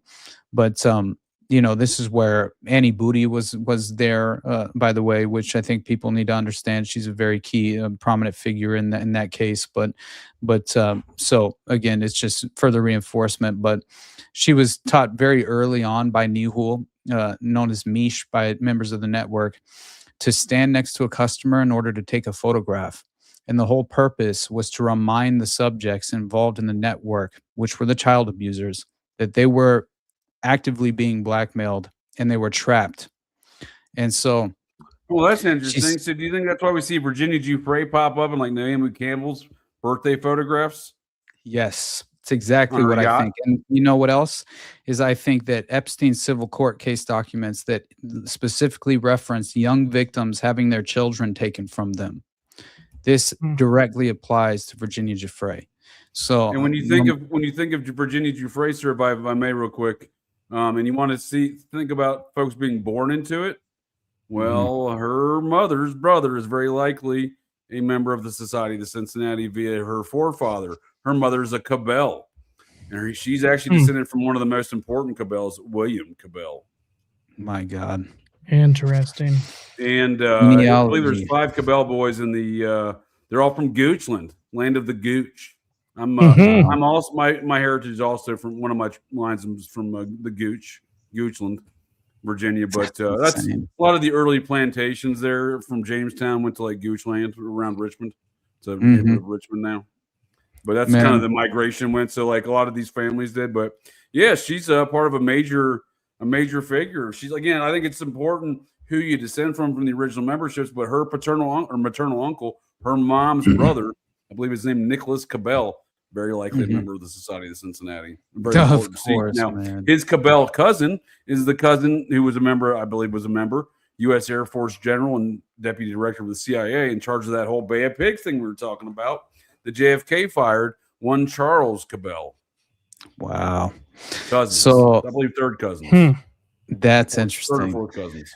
So, well, that's interesting to me because obviously Detective James Rothstein, I've mentioned so many different times. And obviously I was introduced to him by through the lens of the Son of Sam case. And whenever I discovered his investigative work, I mean, he legitimately, he took on, he officially contended with legitimate organized pedophile rings, and even stopped Frank Sturgis from assassinating Marita Lorenz right? Which I think is very important, especially the conversation that he personally had with him. He was at the Stonewall riots. They just tried to take down that flag to the gay monument up there in New York City. Exactly. He was running the guy who started the was integral in the Stonewall riots, was running him as an informant. That's Rothstein's own words, you know. And Rothstein even testified before the New York State Select Committee on Crime. That's his name. You ever looked into that guy's rap sheet? Skull Murphy is informant. You can see that Rothstein's legit by who his informants were, dude. Like Skull Murphy was in some shit. Exactly, and I think Rothstein's been fully vindicated in a real way over the course of every single angle and perspective that I've been given into his work and investigative practice. That's a great point, because he brings up the whole Ace damn it, what's the pimp there in the Yonkers? Ace Brown. Oh, yeah. Mm-hmm. Ace Brown is connected to I believe it's John. Is it John David Norman? He has a crossover with the whole network we're already describing. Exactly. So we have that same crossover from Dallas to Chicago, Milwaukee, all the way over to New York City in the whole Westchester County situation. And that's why iniquity up there. Right. And that's why when I was introduced to this through Detective James Rothstein, as far as the overarching network, I described it as the prolific pedophile underworld, because it very much feels like it's just been entirely systematically entrenched by this point. And as I think he himself refers to it as basically this sort of operational human compromise, right? Which makes a lot of sense. I mean, it essentially means the same thing in a way as far as sexual blackmail. But what's interesting to me is that he was speaking specifically on Elliot Spitzer and the Emperor's Club prostitution scandal, in which I believe it was Elliot Spitzer was removed from public office, right, in a way, and this was all very much a sexual blackmail operation to essentially stage a domestic coup d'état. And what was her name? Kristen? Yeah, the madam. She got called in the whole Russia-Trump probe over her relationship with Roger Stone. Again, Roger Stone's who introduced Donald Trump to Roy Cohn, who's allegedly part of the process, according to David Berkowitz. While we're on that note, real quick, if I may, isn't it weird how the Seinfeld TV show embedded so much parapolitics and conspiracy culture like this? All right, George. I'm ready. Yeah, hold on. I'm just trying to get a reading on my dashboard compass. Where are my parents? Georgie. Is this Seinfeld's van? Seinfeld's van! Seinfeld's van! Wait, what's he saying? I think he's saying Son of Sam. Oh my God! What him? I knew it wasn't Berkowitz!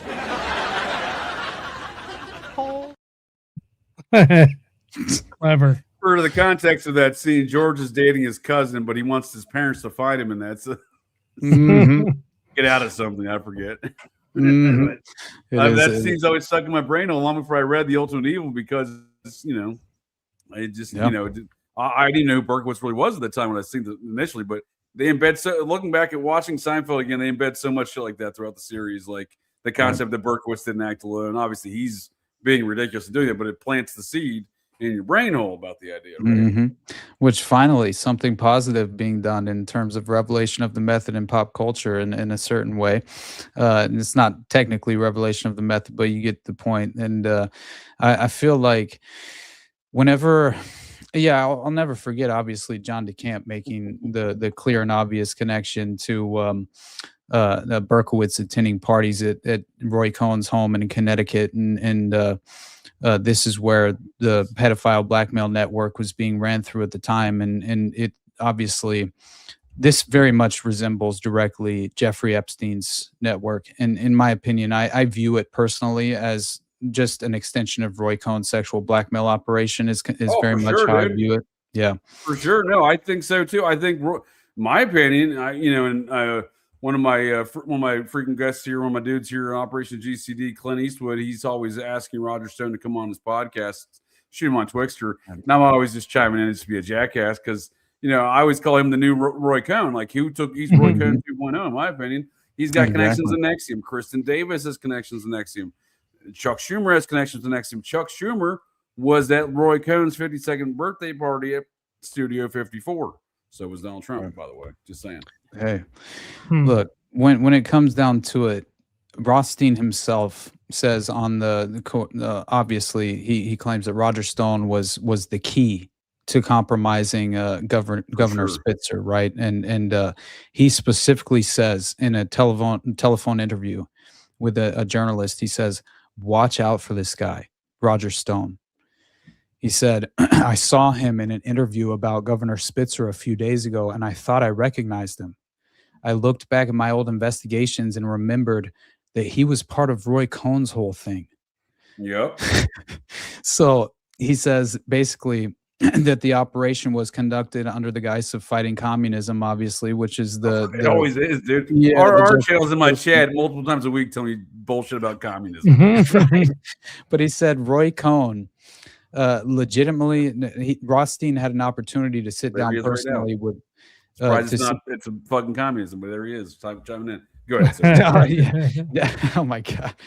I just thought it's insane that Roger Stone legitimately sat down personally with Roy Cohn. And this is why I despise Roger Stone. They were tight. Yeah, for sure. Yeah. And I legitimately feel as if Roger Stone, there's what's it called?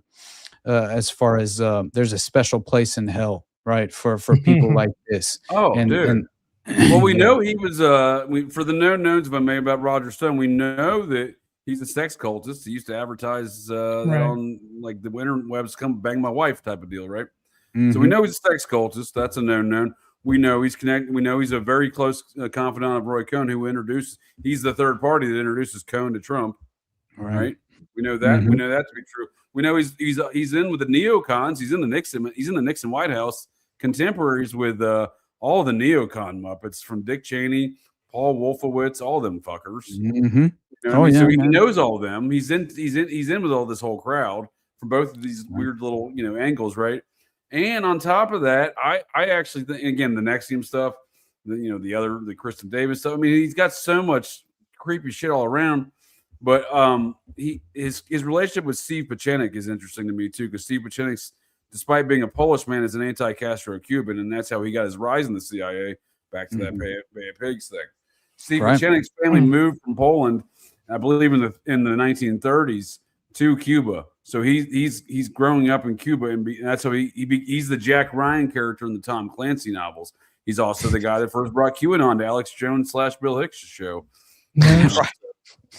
He's not. Well, yeah, he's not Cuban. I think he's technically Polish, but I mean, his family. He grew up in Cuba. That's how he got linked in with the CIA, was through his Cuba time. Operation. And he's linked in with Stone. As much as in more recent years they want to play like they hate each other, I think it's a charade. Kayfabe, my friend. This is what controlled opposition assets love to do, right? Is pit each other. Yeah, pit themselves against each other, and then so essentially just exploit the consequential nature of how people react to it, right? And I think that's what appeals to many people. And for sure, no, he's cute. He's Cuban, big. No, I love that. Now, what I thought was the most interesting part about the actual physical sit down between Roger Stone and James Rothstein was that he basically Cohn admits personally to Detective James Rothstein that he was definitely a part of the elaborate sexual blackmail operation that compromised politicians with child prostitutes. This is legitimately what he admitted to Detective James Rothstein. And he basically, I just think it's fascinating that obviously you have Cohn introduced to Roger Stone. Basically, Roy Cohn introduces Roger Stone to the mafia member, the mobster Tony Salerno, right? And yes, and so that was at Roy Cohn's Manhattan townhouse, allegedly, that this took place. That's interesting. Fat Tony, as they called him. Fat Tony Salerno, exactly. And this is the Genovese. So this is who Wexner hires a Genovese hitman, according to a Columbus, Ohio Police Department report. Hires a Genovese hitman that was leaked by the police chief, who got fired for it. Actually, he hires a Genovese hitman to murk his previous Epstein, the guy before Epstein was managing his finances. There you go.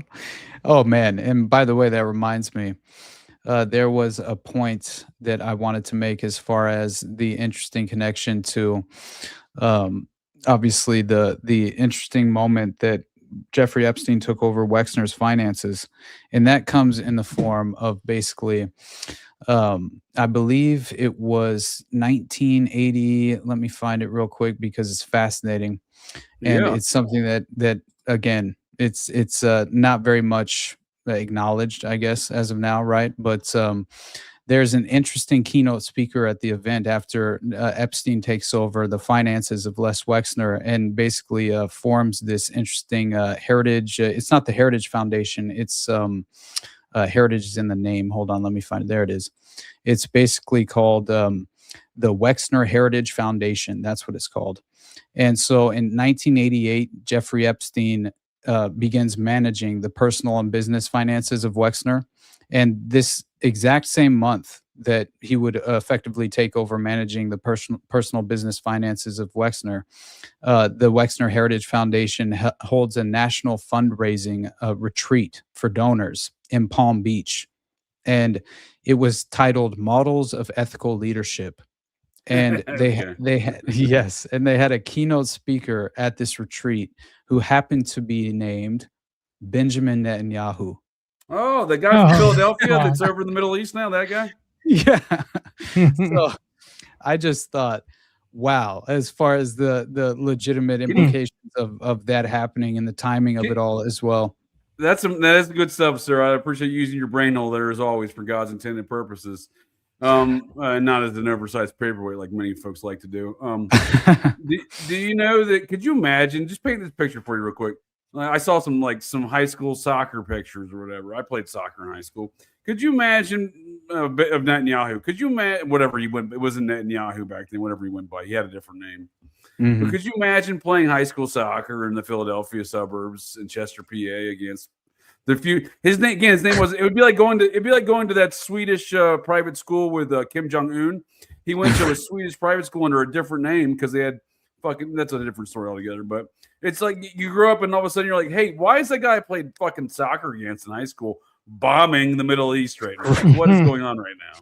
I mean, what a weird environment. Honestly. And man, I just think that whenever he's from Pennsylvania, he went again. I was looking at the yearbook photos. He went to high school there. I don't think he was born there, but they might be Polish.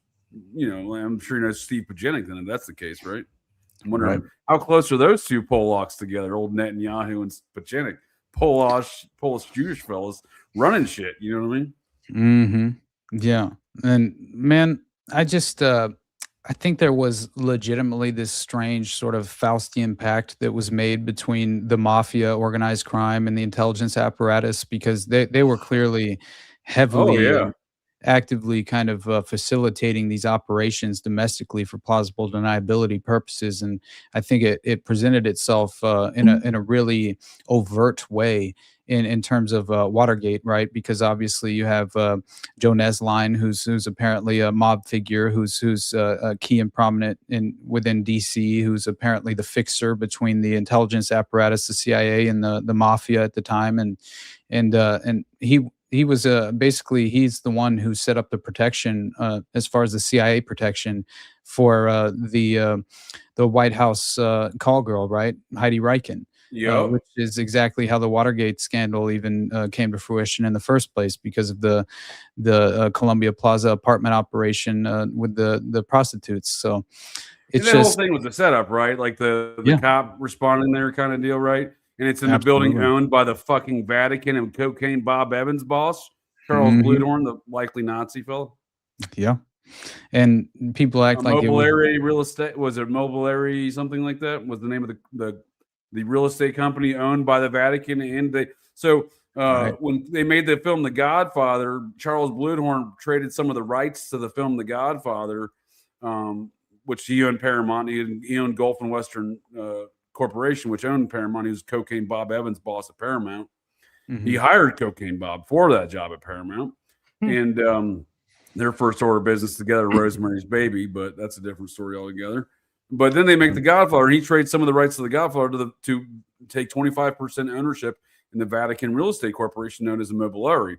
This is what's told in The Godfather 3. This is the Michael Corleone character. That's actually Charles Bluedhorn's life details, told in the Vatican bank scandal as Michael Corleone. Interesting. Yeah. So what you're saying is it seems to comport with a lot of what we're talking about here, as far as these Muppets all know each other. Because why is the Vatican involved in setting up a U.S. regardless of what you think about Nixon? He was part of the enterprise anyway. He was an OSS guy. He helped bring in all the Nazis. He was at least at some point in time in his life part of the fucking team. But I don't think he was at that point in time. I think he thought he was president, and that's the mistake he made. He wasn't president. On paper, he was, but so why is because the Vatican loves subverting the liberty in America. That's what they live. That's what they most folks live to breathe. The Vatican lives to subvert the liberty of America.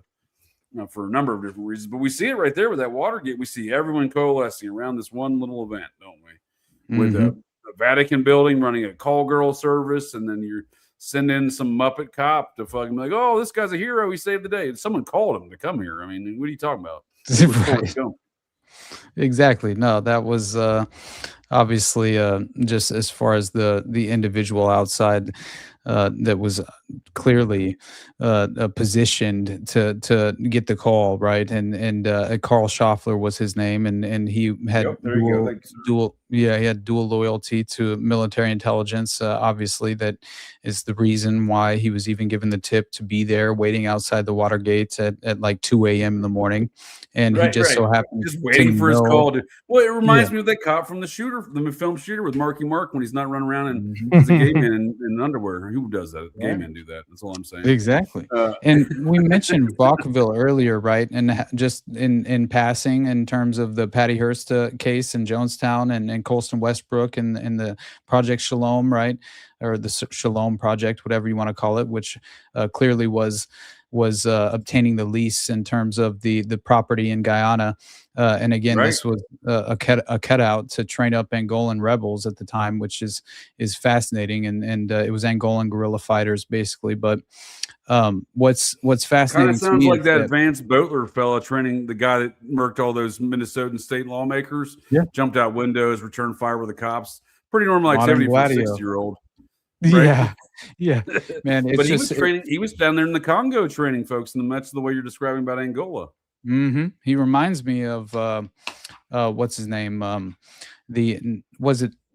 trying to remember the individual, not Richard Dwyer in the Jonestown case.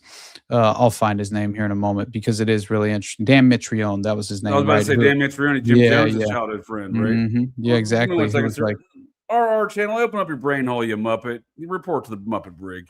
No one is saying they're learning any truth from a De Niro Pacino movie. Open your ear holes, dude. I said they marketed the character of Michael Corleone off of the real life. Wait for it, real life there, bud. Details of one Charles Bluedhorn. This Muppet, dude. I tell you what. Never learns that Muppet. But we had been discussing basically how I think we Mitrione, like he's definitely CIA connected, right? Like, there's no doubt. But I do think, and by the way, he was like assassinated after training up some rebels in I forget which country he was actually killed in, but it's a very strange story anyway. But I feel like that was it Uruguay? Yeah, Uruguay. Yeah, it was Uruguay. That was it actually. Yeah. And look about the Nazi diaspora to Uruguay, right? Like that's hot. Oh, for sure. But what's so crazy is that Donald Cinque DeFries, right, who essentially was responsible for allegedly founding the SLA, which obviously was a CIA construct, in my opinion, and that was through the process of experimenting with behavioral modification research on behalf, on these inmates in the California prison complex, which happened at Vacaville, which obviously Colston Westbrook, after coming home from the Phoenix Project, set up that strange pipeline from UC Berkeley that then Patty Hearst would be wound up obviously affected by, and she would be actually going to Vacaville prison to meet with Donald Cinque DeFries physically before she even was ever physically right. Yeah, before he escaped. Yeah, and actually conjugal physically, you know what I mean. He was coming up with plans on how they would kidnap her sister, which is absolutely hilarious to me, that this was even discussed. So it's not as if she was unaware that kidnapping was a potential reality as far as this what was it, the sort of Black Panther right, the interesting civil rights movement at the time that was being exploited, obviously. Yeah. Oh, go ahead. Oh, I just wanted to finish the point, which is basically that I had finally found this interesting aside that I obviously shared with you privately before we started the show, but it was fascinating to me because it was in the words of Donald DeFreeze. And he himself had basically written in these letters that were cited in a 1993 book that was written by Hadley and William Hoffman, I believe. And it was called, I believe, Vegas PI. I'm not entirely sure what the name of the book was. It might not necessarily be the name, but I think it is. Anyway, according to DeFreeze in the letters, it was in 1970 at Vacaville. And this is what he says personally. He was recruited by an alleged CIA operative named Colston Westbrook. And this was to lead a behavior modification experimental unit. DeFreeze began operating as a double agent for Westbrook and the CIA and for the California Department of Corrections and the Bureau of Criminal Intelligence and Investigation. So the fact that that was legitimately said out loud, obviously through letters written by DeFreeze, but still the fact that he actually legitimately made that case and publicly made that statement, that is fascinating. And it fully reinforces everything that I already sort of concluded in terms of the case. I think he makes some great points there. And what a great marketing scheme this was to use Citizen Kane's daughter, the big newspaper mogul, to market this discord throughout American counterculture. Right, that's what I think this was used for. Right, then you had a co-op the black communities and the white communities, and then they send this is their little honeypot they send in there to help with the whole black community SLA operations. Right, right. And, which, by the way. Well, her daughter and son-in-law are major figures in Hollywood still today. To talk about the generational things.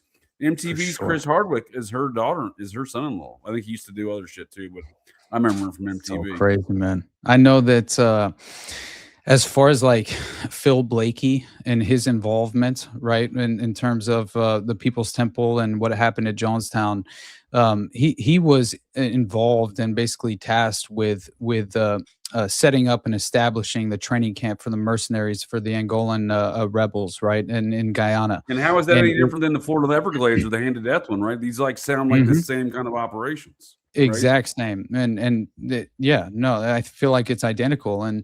And apparently Blakey was basically from a wealthy family in Northumberland, which I found interesting. I didn't, obviously realize his genealogy. I didn't trace it back too far other than understanding the father, right, which I found interesting as far as the Leighton father, his father-in-law. Yeah, he's British. That's right, yeah. But Blakey had essentially, apparently he came to the U.S. after meeting Deborah Leighton, right, instantly. This is already problematic in my opinion, because her family is instantly associated with the People's Temple. But there's a additional connection to the fact that if you look at I believe it was the penal colony that I've mentioned so many times, right, of the Berkeley professor that wrote William Hulsinger, which was Congressman Leo Ryan's aide, and sent him this strange letter that essentially established the fact that the People's Temple was being utilized as an MKUltra underground opportunity for research after MKUltra had essentially been shifted into this clandestine sort of underground operational sort of framework when I think it was not only private cult groups, but it was essentially when they were trying to foundations, like you're saying, right? I think foundations were part of it too. Definitely, but they were also trying to outsource it more from at least to not as often and frequently utilize the institutional complex as far as the prison complex as often as they had been in the past. I think they wanted to, in a way, provide that was at a themselves. time when, if I may, we're getting a lot of prison reform at that same time. It makes sense why they were having to move that away. And Leo Ryan was a huge problem as far as he was actually pushing a lot of that prison reform, right? If you remember, he was even going undercover in certain prison environments and trying to blow the whistle on the environments and things of that nature. Sure. But I think that's when we get the state of California. They're the first ones to, which he was out of, they're the first ones to outlaw the death penalty. I believe it's 1972. Maybe something like that, 73. Man, I believe they're the first state to outlaw the death penalty. So we see that shift going from there, right? Like from the prisons because of these new reforms of the prison systems. Right. Yeah, and apparently, by the way, Richard Dwyer, who was obviously a CIA agent since at least 1959, I believe, is when it was documented. But Dwyer went to Guyana from Thailand in 78. So he was already sort of operationally in the fold in terms of the CIA and the agency's agenda at the time. And so he kind of just perfectly would be positioned and pivot over to the Guyana operation project. And no, you're I think spot on there. I mean, this guy's major. He was a big factor in all that over that quote unquote prison reform, like we're saying there. But yeah, well, on this note of the CIA guys in Guyana and People's Temple and the wrapping up of this operation, I got two things I'd like to ask you when you're finished. But like, who was the guy? Who was the guy that was the U.S. State Department guy?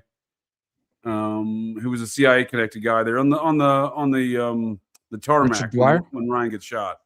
Yeah, Richard Dwyer. Survived, right? He runs off in the jungle. Yeah. Oh, well, I mean, there's Richard Dwyer, who's the legit CIA agent, who you hear on the hot mic, Jim say, "What's Dwyer doing here? Get Dwyer out of here." That's right. Yeah, Richard Dwyer. You're right. I'm sorry. You already said that. That's right. That's the guy I was thinking of. You're right. I apologize. No, you're good. It's because he's embedded there at the State Department, right? Like we see, what's his name? Dan Mitrione was a chief of public safety in an ambassador style role, right, for the State Department. Exactly. He's not in there but that's what I'm saying. Like, whether or not Leo Ryan knew that when he went down there, I guess is the question. But yeah, I mean, it's there now. That dude was all clowned up.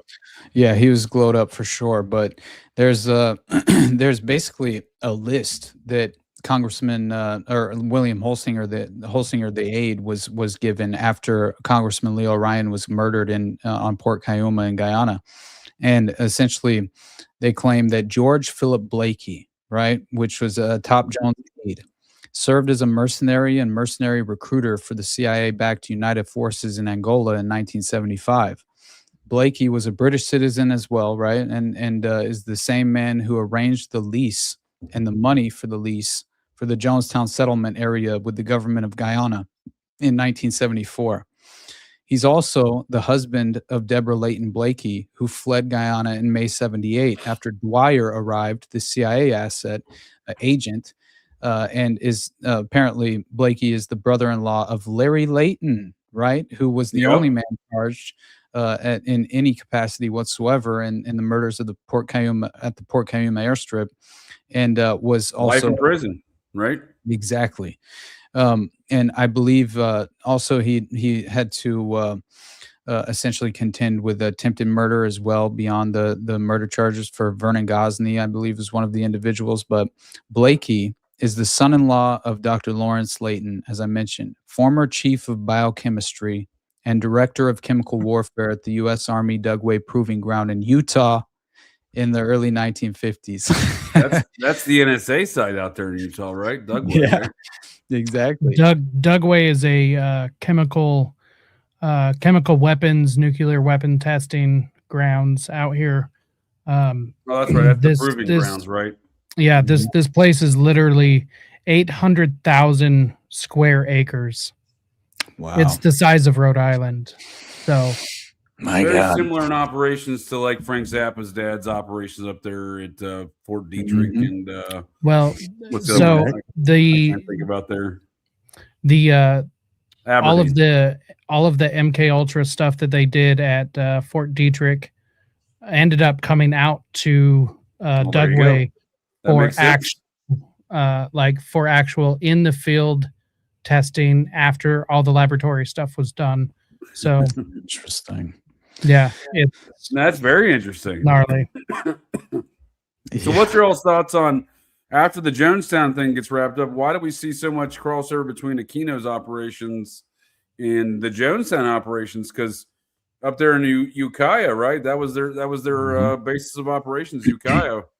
Oh yeah. And we see the kid dealing daycare scandals up there in the aftermath of these things. Yep.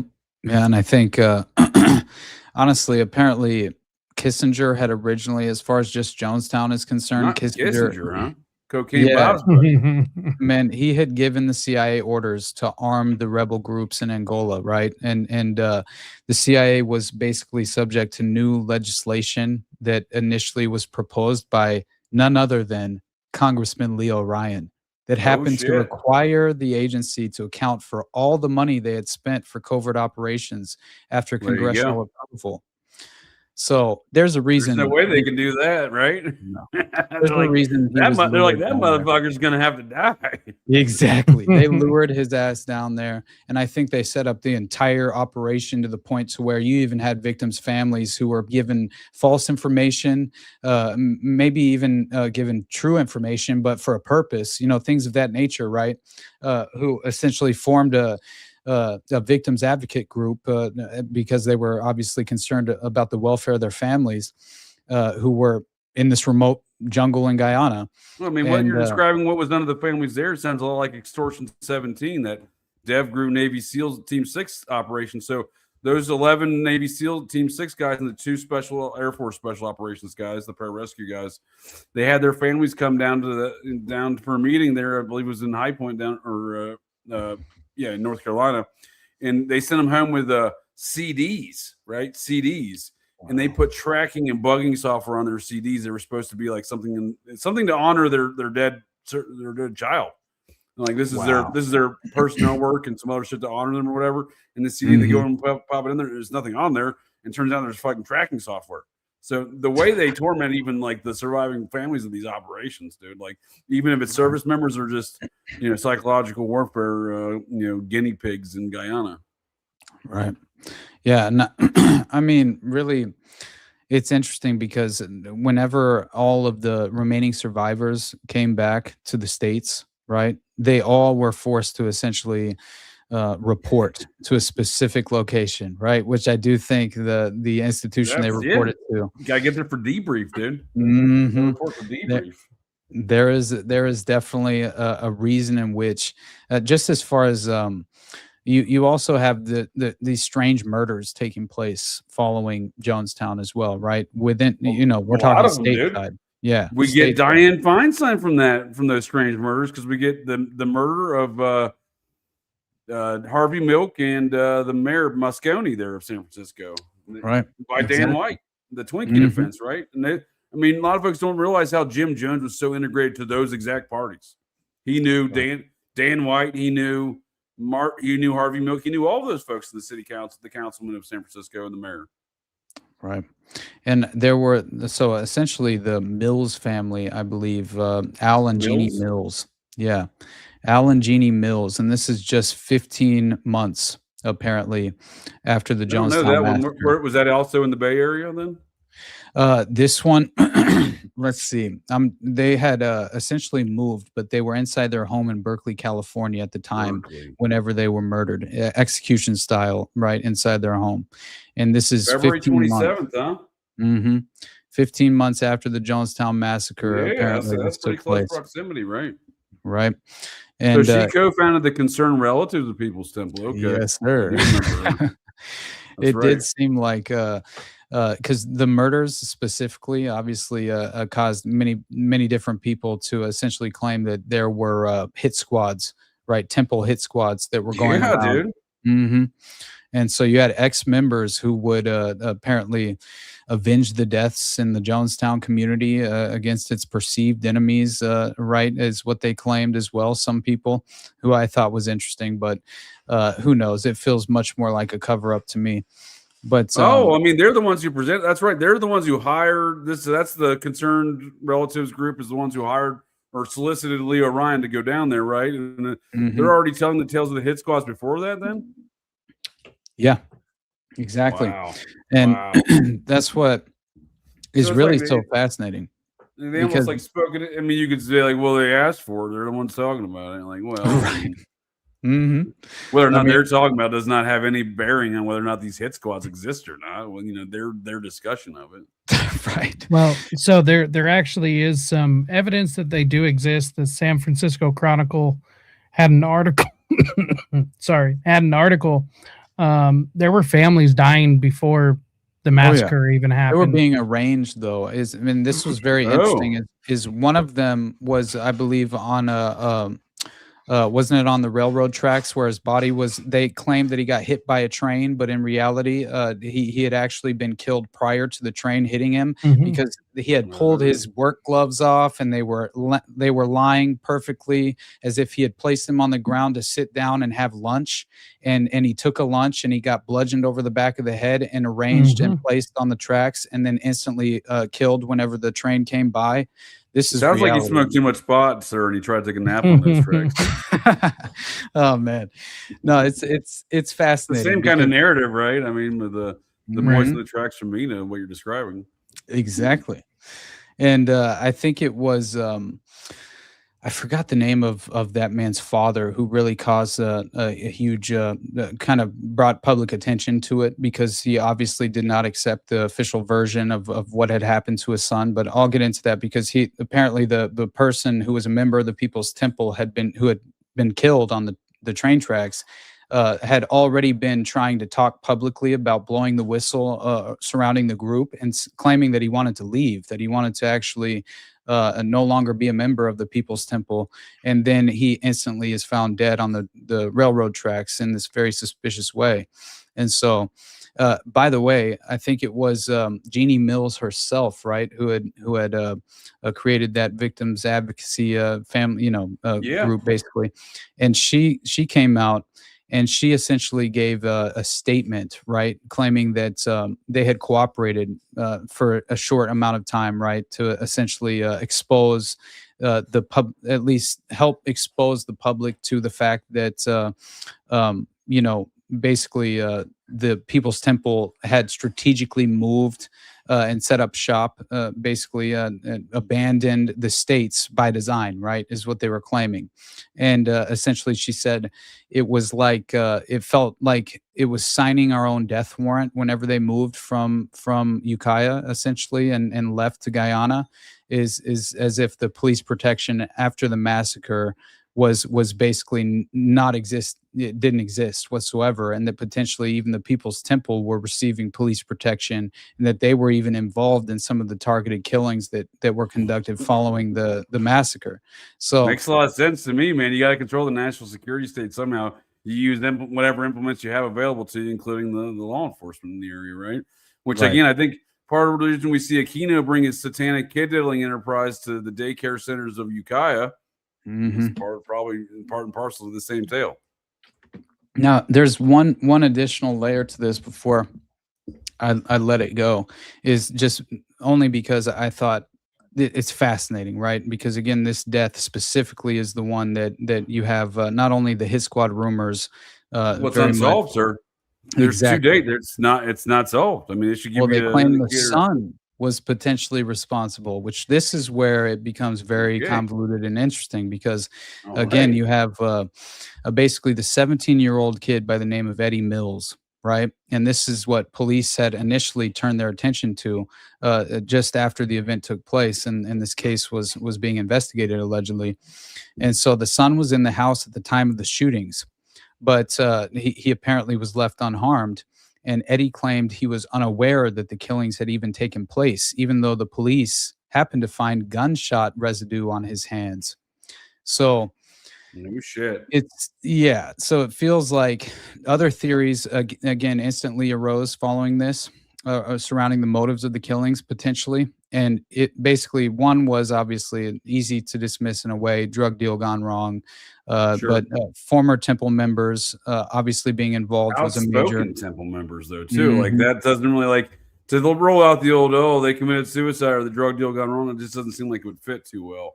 Right. Given the profile, the public profile these folks had. Mm-hmm. And apparently Tim Stone, obviously, who had the custody battle with Jim Jones, which caused a lot of the original problem in terms of the litigation being conducted and seriously considered and moving forward, which exposed the group in itself a little bit more.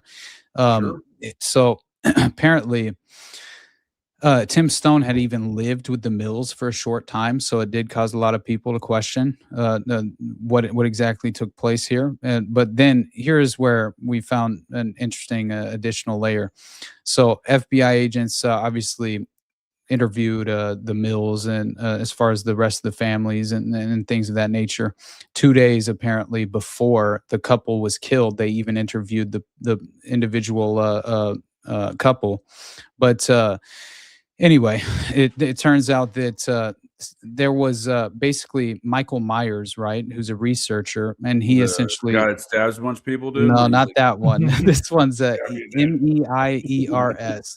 But yeah, he's a Jonestown investigator, sort of. But he looked into the fact that Jeannie and her family were essentially executed by the CIA, along with George Moscone and Harvey Milk. Or George Moscone, I don't know. Yeah, one of the two. Well, he's probably mobbed up though with a name like that, don't you think? Exactly. And but you know, the what I thought was so strange is that obviously the way in which it was described, right, is that Eddie was kind of given a programmed code word essentially, and this is the reason why he didn't have any memory of the event taking place or even wake up. Supposed to happen to Dan White, right? With the murking of, I mean, they later blamed it on a Twinkie, but he allegedly was just completely fucking checked out. Like he was allegedly, like, as the story goes, my understanding is Dan White, former SF police department turned city council member, is standing outside the mayor's office, and then like he's suddenly seen by, I think, either the mayor's secretary, whom he doesn't murk. It was definitely an eyewitness, and they said he basically just had a blank look over his face, like he wasn't there, dude. And then he walks into Moscone's office or Moscone's office and murks him and Milk, and just walks right out, dude, like nothing happened. That's exactly what. Now, what were the individuals in Jonestown as far as Port Cayuma airstrip? They were described as robotic assassins. There you go. Right now, this seems as if they are in a dissociative state. Now, I personally believe that legitimately you can point to the fact that the individual assassin who murdered Harvey Milk and Moscone, where he was under mind control in that moment. I feel as if he legitimately at least fits and he that did no profile. time, right? He went to like a mental institution for like 2.5 years, and then I think he allegedly commits suicide when he gets out. Exactly. And so I think that this is just sort of status quo in terms of how they operate, and many of these victims who were already being experimented upon and in the controlled test group of the People's Temple in Guyana. You had, dude. So you're telling me Eddie Mills got programmed at the People's Temple and murdered? I think he was. So he's a sleeper agent in his own family. Yes, he legitimately lived in Jonestown for a brief time, which is absolutely fascinating. And the fact that obviously this kid had no recollection whatsoever, but had the gunshot residue under his fingers, and yeah, it makes all the sense in the world that he was in a dissociative state and carried out his programming with unbeknownst to him, and had no memory. I mean, to what you were saying earlier about Paul Bonacci, was it Paul Bonacci was afraid to talk on the phone because he's afraid of the code word, dude? I mean, there you go, dude. I think that is a legitimate thing. If you get a look behind the curtain like Paul Bonacci did, I can understand why he'd be afraid of that. Exactly. And I think there's specifically there is actually, I have that clip pulled of Paul Bonacci claiming that he refused to answer telephone calls anymore because essentially he would be triggered by a code phrase. Yeah, dude. Yeah, that was legitimately. It reminds me of that film with the guy who played Mark Zuckerberg, Jesse Eisenberg, I think. Yeah. He plays in a movie called American Ultra, where he's a gas station attendant in a small town in West Virginia. And the CIA lady is very compartmentalized, but they're shutting down the program. And she felt like she owned that program because she's the one who was essentially his handler, right? And helped train him. And she goes to warn him, right? And then it sets off an unfortunate number of other events that go on there. But I think there's a lot of shit. I'm going to do a cult and esoteric review of that film soon. I remember the first time I watched it, I literally was spitting like liquids out of my mouth while watching it. I was still married at the time. My ex-wife was like, "It's like this hits a little too close to home for me." Like, you have no fucking idea, lady. Right. Fucking idea.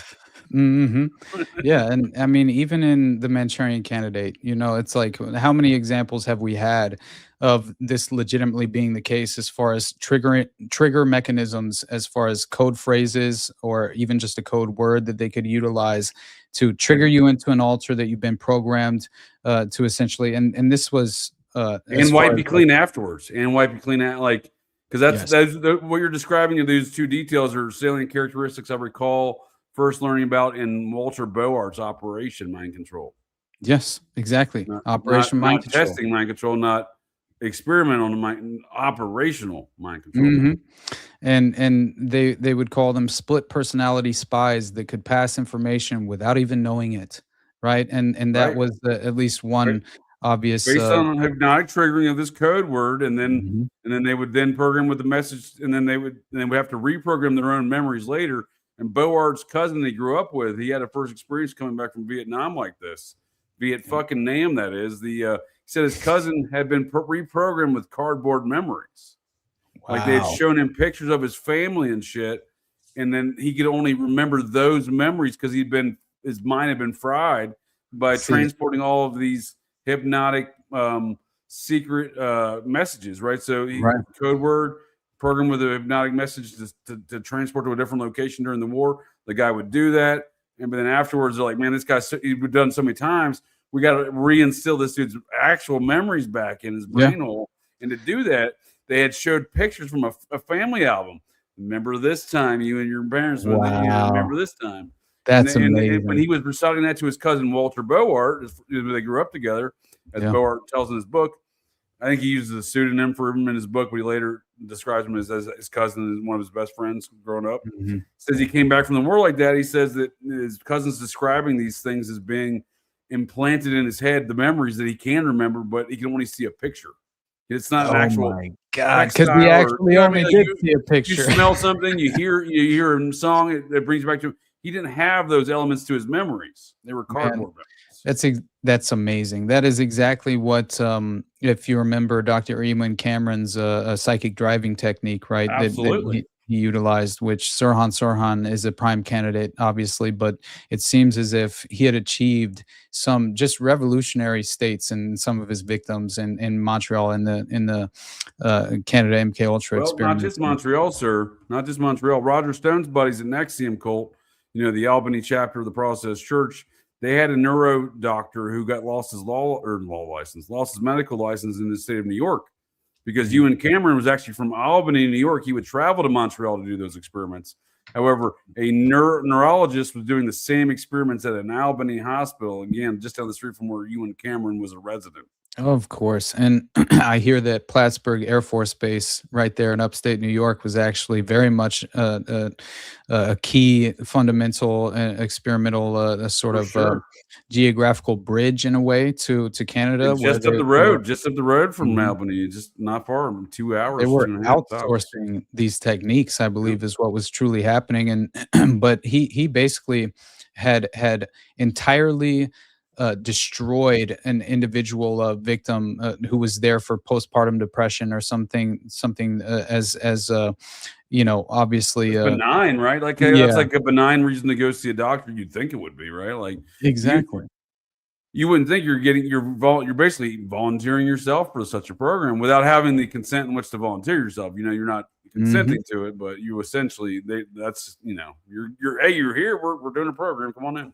Right. And he had successfully apparently reverted an individual subject's mind back to this grade level, sort of like, extraordinarily kind of naive state of mind in terms of not even knowing who her parents were anymore and legitimately believing that her interrogators were her parents. Right. So the individuals who experimenting on her, she believed to actually be her parents. So if you can, our concept to really incorporate, right? Exactly. If you can imagine just being able to achieve something such as that in a subject's mind that you were experimenting upon, then I feel like the sky's the limit and anything's on the table of what you could potentially cause this person to become.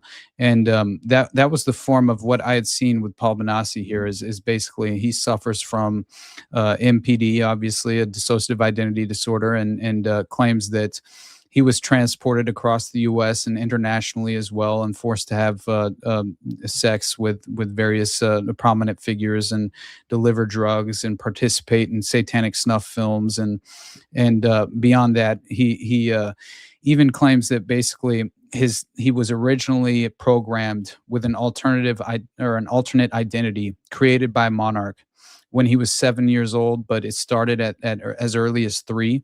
But the most crucial identity that he was programmed with, that he triggered into most, was when he was 7 years old, and apparently it was known as West Lee is apparently the name, right? Which that was his alternate. It was the alternate identity. Yep. Yeah, that was his alternate identity. And in one of these investigative interviews, I actually saw him while he's sitting with his. I think John DeCamp's in the room, if I remember correctly. That makes sense because he was the head of that Senate committee, right? The state Senate committee was investigating this. Yeah, it was very interesting when I saw that clip because you see Paul right. talking. He's having a conversation. He's answering a question, and then he triggers. And it's after someone, I don't think it was John. I think there was an additional person sitting next to him that leans over and whispers something in his ear, and boom, he's Wes Lee. Yep. He's not Paul anymore, and he's referring to Paul in third person, right? And sure. It's absolutely fascinating. He said that it was this alternate identity that was created by Monarch. Specifically, he doesn't say that Michael Aquino created this identity, but he says Monarch created this identity. And that basically Wes Lee is the alter that was programmed to be a child prostitute for the purpose of blackmailing politicians or high priority targets. And so this is where I feel like this clip that we have pulled up will very much kind of reinforce so much of what we just described. It was created by a government program. Which government program? Monarch. And what is Monarch? Monarch is an operation that was created by the United States government to create spies for other countries. They use children for the purpose that they are easily integrated into multiple personalities because they can dissociate. The program was to, as a young man, get adults who were powerful political leaders into positions where they could be compromised. That was your mission? That was the initial mission. The whole mission was for me to go into the military service and become an officer. And a few years after that, retire from the service. Not retire after 20 years, but after 6 years. And move to Germany. And then their initial plan to take over or to run the government was to put me in an ambassador spot. And then later to come back to the United States and to run for an office. And they would be the ones who controlled everything that I did. So you would be an operative, so to speak? I would be a puppet. A puppet. And you say this plan... By the way, how many people do you fundamentally believe this potentially applies to in Washington, D.C. and the entire political... I'd say almost all of them. Yeah, I'd say almost all of them. How could it not? I mean, look at Bill Gates. He used to get raped on Capitol Hill there in the Congressional Page program. Mm-hmm. This is nothing new. This is a long-standing genealogical sort of... For sure, dude. Yeah. The lady that's going to tell everybody about aliens, that Anna Paulina Luna, I'm pretty sure I saw her glittered butthole for my 32nd birthday down at the strip club in Fort Walton Beach, because that's where she used to strip. Right. Exactly. But I'll finish the rest of this clip real briefly. And broke down in 1986, but yet you told me that you still felt that you were under the control. I am still under the control because I do not answer phones anymore because that's how they get the others to the triggers is what I'll call them. They're not personalities. They contain no memories at all. They were put in as hypnotic suggestions and only come out when, as I said, a code is presented to them. And that happened several times in 1989, which is why Paul and Mikey's memories are so confused. At that time, they were attempting to destroy me because they were attempting to access suicidal personalities. Oh my God. Suicidal alters that were programmed into him. So what a great way to get rid of your fucking toys and your tools, right?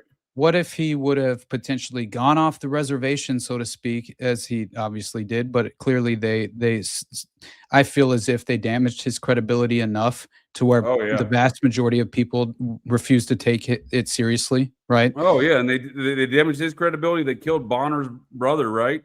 Mm-hmm. He shut up after that. They threw the girl Alicia there in prison in solitary confinement. She shut up. She stopped talking. Alicia Owens, such a tragic story, right? But I think there might be one additional layer to this that's important. I can't remember. And other personalities that would get me in trouble with law enforcement. When they program the personalities, or the triggers, as I call them, they would call me up and they would use a code. I would simply switch into that trigger, go to where they told me to go, whether it would be or get on an airplane because they would already have the tickets there. They would have the tickets there under a name that only that trigger would know, and go to wherever it was. There would be somebody waiting for them in that city and take them to wherever it was that they were supposed to go, bring them back to the airport, put them on the plane.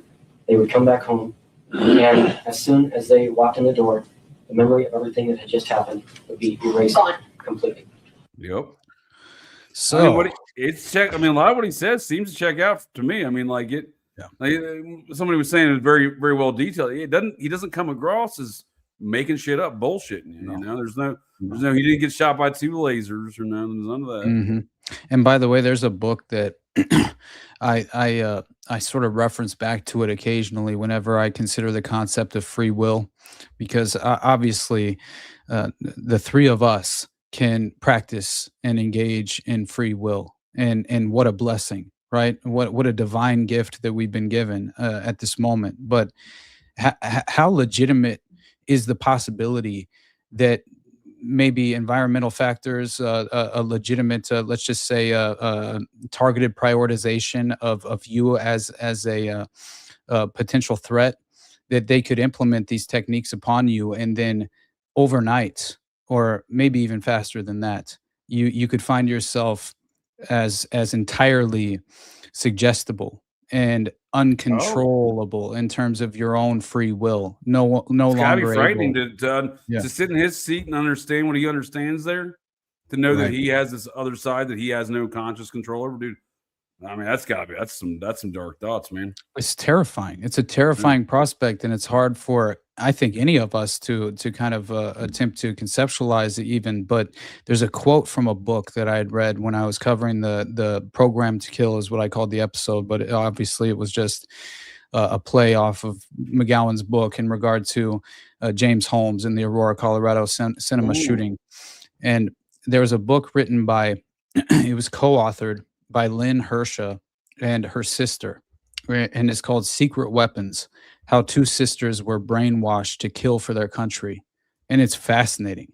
And this woman was tragically victimized, you know, as a young person, and so was her sister, and they specifically, I believe, their father was an interesting sort of again, if it's like Claudia Mullen, like so many of these unfortunate child prostitutes and individuals who find themselves kind of inherently at a disadvantage in terms of being whisked away into the network of just degenerate and sinister abuse.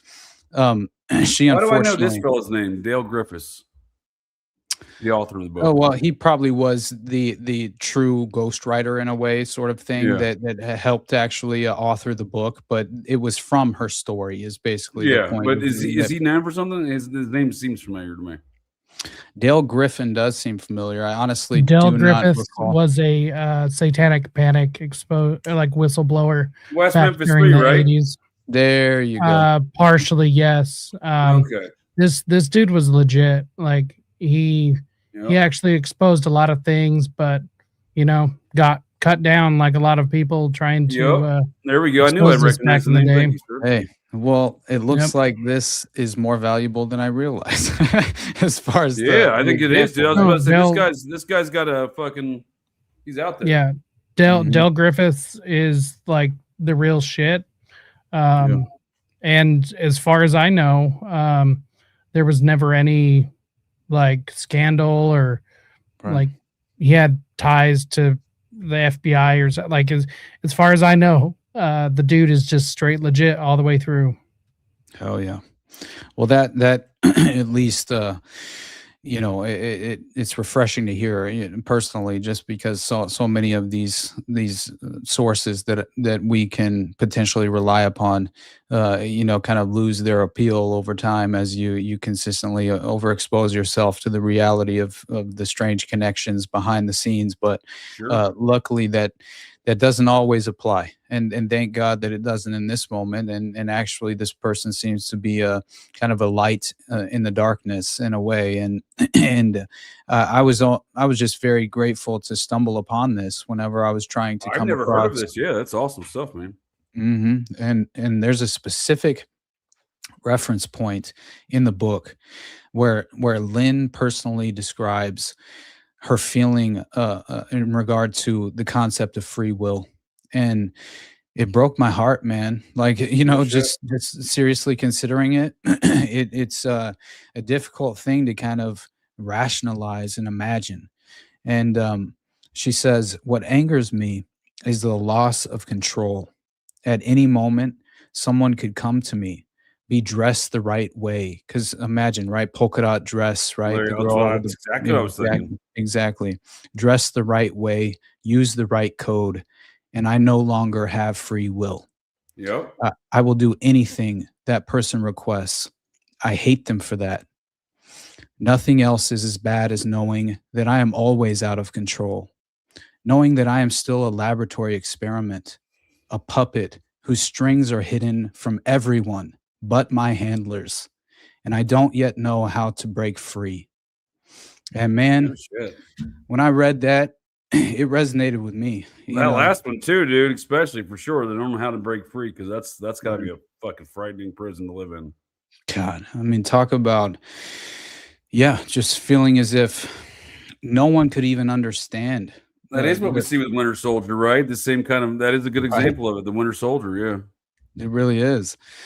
But this is a careful and systematic assault being waged upon the human psyche, like legitimately. And I think that when you can gain a legitimate glimpse into the way in which the cult of intelligence operates and the level they have sophisticated these techniques over time, that is when you can finally internalize this information, apply it to your life, and hopefully move forward with this as a defense mechanism in place. Because otherwise, you're going to see a high impact event like the Charlie Kirk assassination and fall into a political camp and re-engage with the system as it currently is structured and facilitate the most dystopian agenda items you could ever possibly imagine.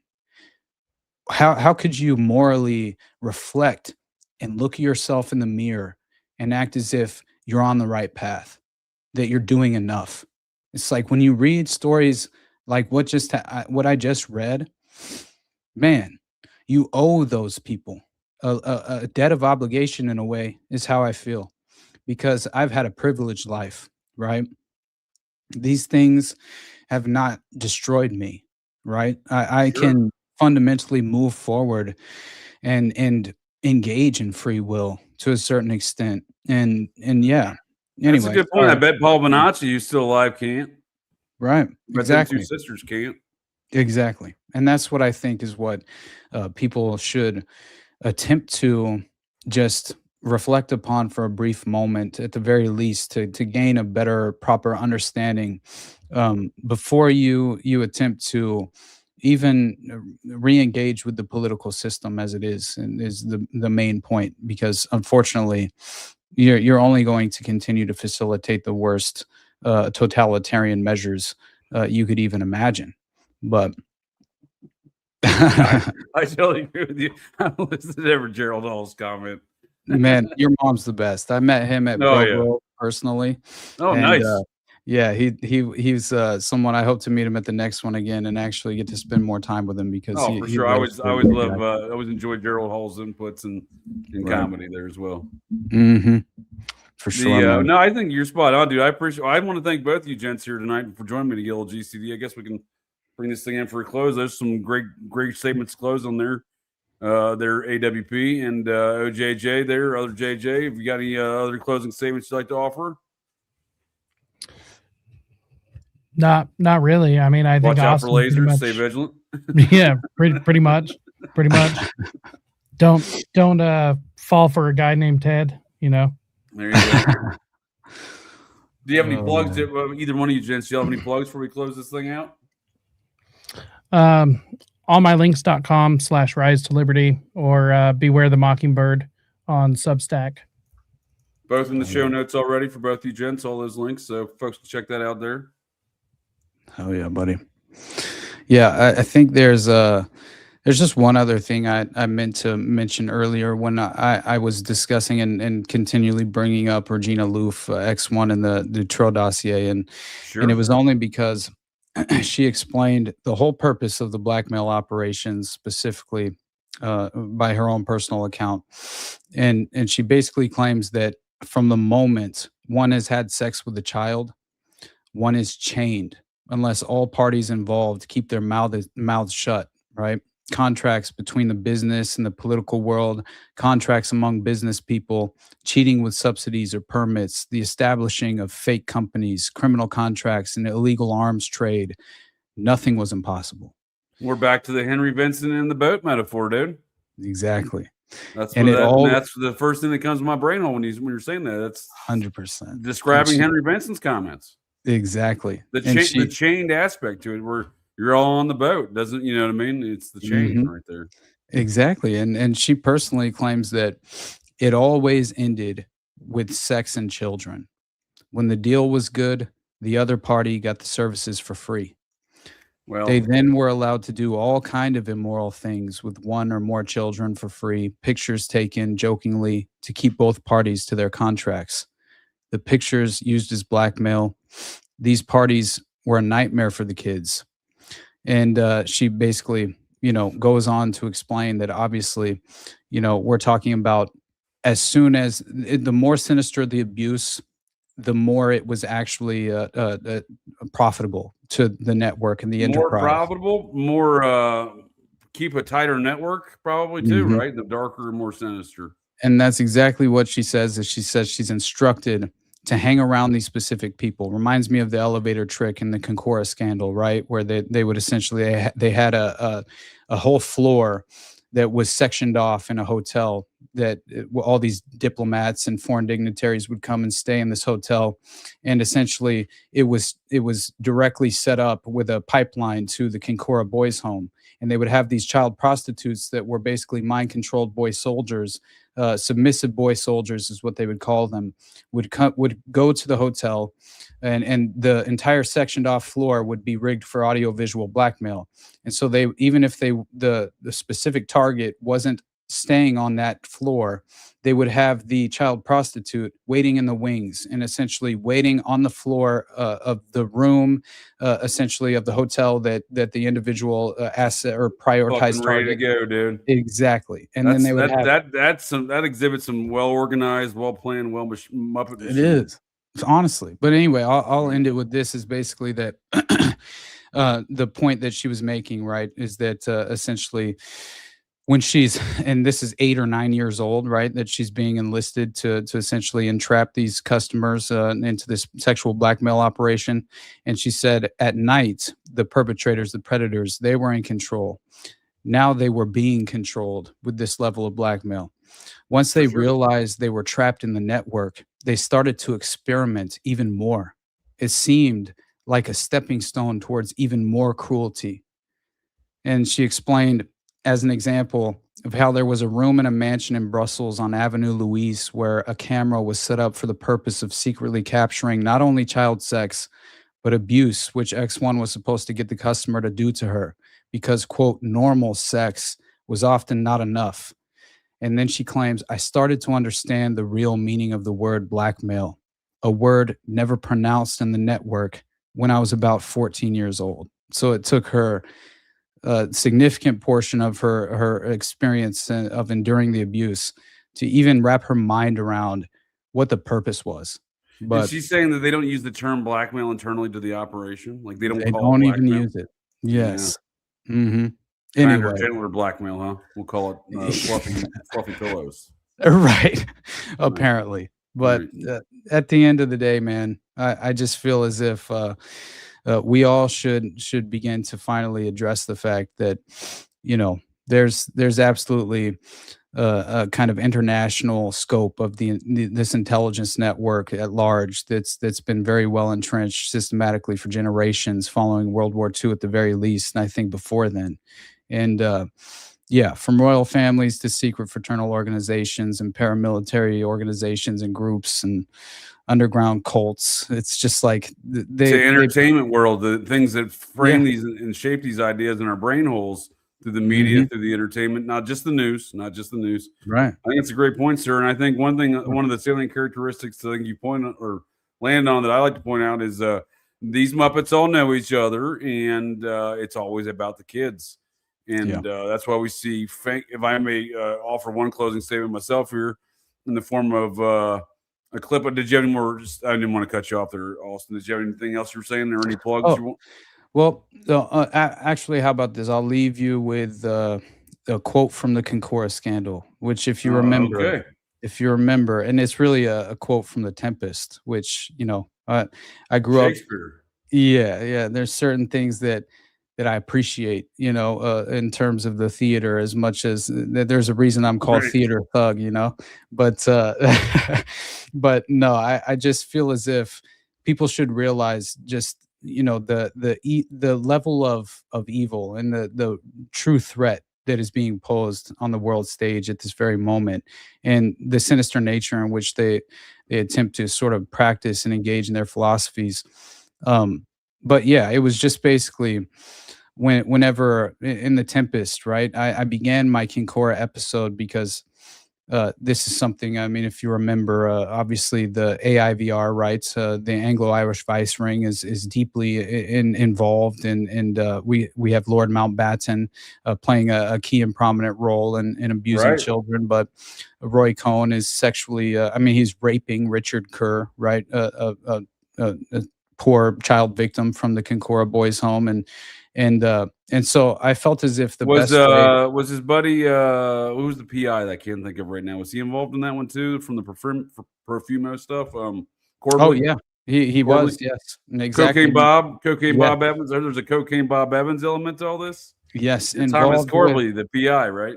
Involved with actually trafficking Richard Kerr to his destination where he would be sexually abused, which is fascinating. And again, the Profumo affair, everyone look into this.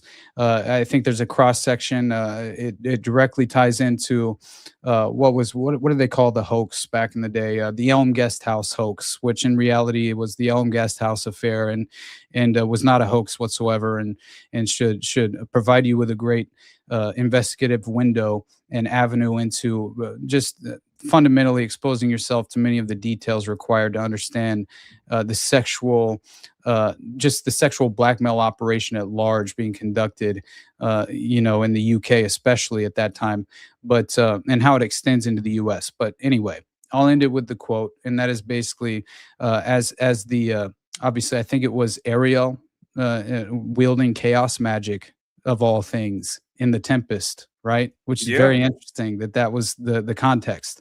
So again, we have an occult reference point in terms of this specifically, but the spirit, Ariel, wields chaos magic to form a tempest, which causes the inevitable shipwreck and forces the character Ferdinand to abandon ship, right? And as he leapt from the ship, he cried out, "Hell is empty, and all the devils are here." And that's exactly what I believe. I believe that we're surrounded by enemies, and these demons need to be vanquished and sent back to hell. Because how on earth are we supposed to move forward and imagine having a world in which we can provide our children with some sort of avenue to achieve their dreams if this is potentially the reality they face. And it'll at the very least take that amount of reflection for us to come to some sort of legitimate agreements, right, where we can stop being so bogged down in nonsensical debates over things that don't effectively matter in any real sense of the word. Anyway, I love you guys, man, and thank you, JJ. You know how much. Sir. I appreciate all your thoughts and your sentiments there. That's I think you're spot on. I think you're spot on there, sir. Thank you, buddy. And you know, we do get bogged down in a lot of other topics that really don't matter, dude. When they're out there raping all these damn kids, dude. And again, it's always about the kids. You know what I mean? Because when we see, I have one closing thought, and that is this one video clip, which I'll set up with this context. You appreciate both you gents join me here tonight to get a little GCD. Appreciate you folks of the interwebs. I love the viewpoint of both of you gents. You guys bring a lot of there's not a conversation I have with either one of you gentlemen that I don't leave with various tabs of shit I didn't know about. You know what I mean? So that I appreciate as well. So but no, you're spot on, dude. The what point in time, because obviously the victims become the victim, they're then victimizing other folks. It's an ongoing cycle of kid diddling, it seems, right? With a lot of the kids that get diddled end up diddling other kids, right, wrong, or indifferent. You know what I mean? Well, wrong, but I'm saying right, wrong, or indifferent as far as the network goes, right? And that's saying not what I mean is not all of that. It's under the control of the network, right? They go off the reservation, so to speak. But nonetheless, it's a repeating cycle that seems to have been repeating way too much, and the folks have ignored for way too long. That's one of the big takeaways I think that everyone should take away from the Epstein saga. It's not necessarily the minutiae, but how long has this shit been fucking ignored and left to fester? And I do mean that it is deeply controlled and at various levels, and far more than I probably even want to give it credit for. But I give it a lot of credit for the control framework of this kind of diddler Nazi matrix, if you will, that we've kind of outlined of this matters of national security, because that is the Nazi tag they put that allows them to get away with a lot of secrecy, right? Because they wrote it on a piece of paper and they said they could do that. But when we see somebody like that fake gangster Tupac, right, from the gay fellow from Juilliard, this gangster rapper to purvey this image of hood rat shit to the speaking of Colton Westbrook will be an earlier iteration of this inflicting this chaos in the black community, right? Not just the white community, or Asian or Mexican for that matter, probably too. I just don't have those examples right off rip, but we see the fake gangster rapper, gay Juilliard fella Tupac running into Tyler, the Creator, the current kind of iteration of the same kind of. When he's a little kid, is that what you're talking about? That clip? When he was a little kid, you seen the clip I'm talking about? Yeah, dude. There's no way that's not set up, dude. First of all, you got Tupac, who's he was dating Jada Pinkett, the Scientologist, and then you got Tyler, the Creator, who's dating Jada Pinkett's son, the fucking weird thing. What's their son's name? Will and Jada Smith's. Dressed like a girl, but think his name is a boy.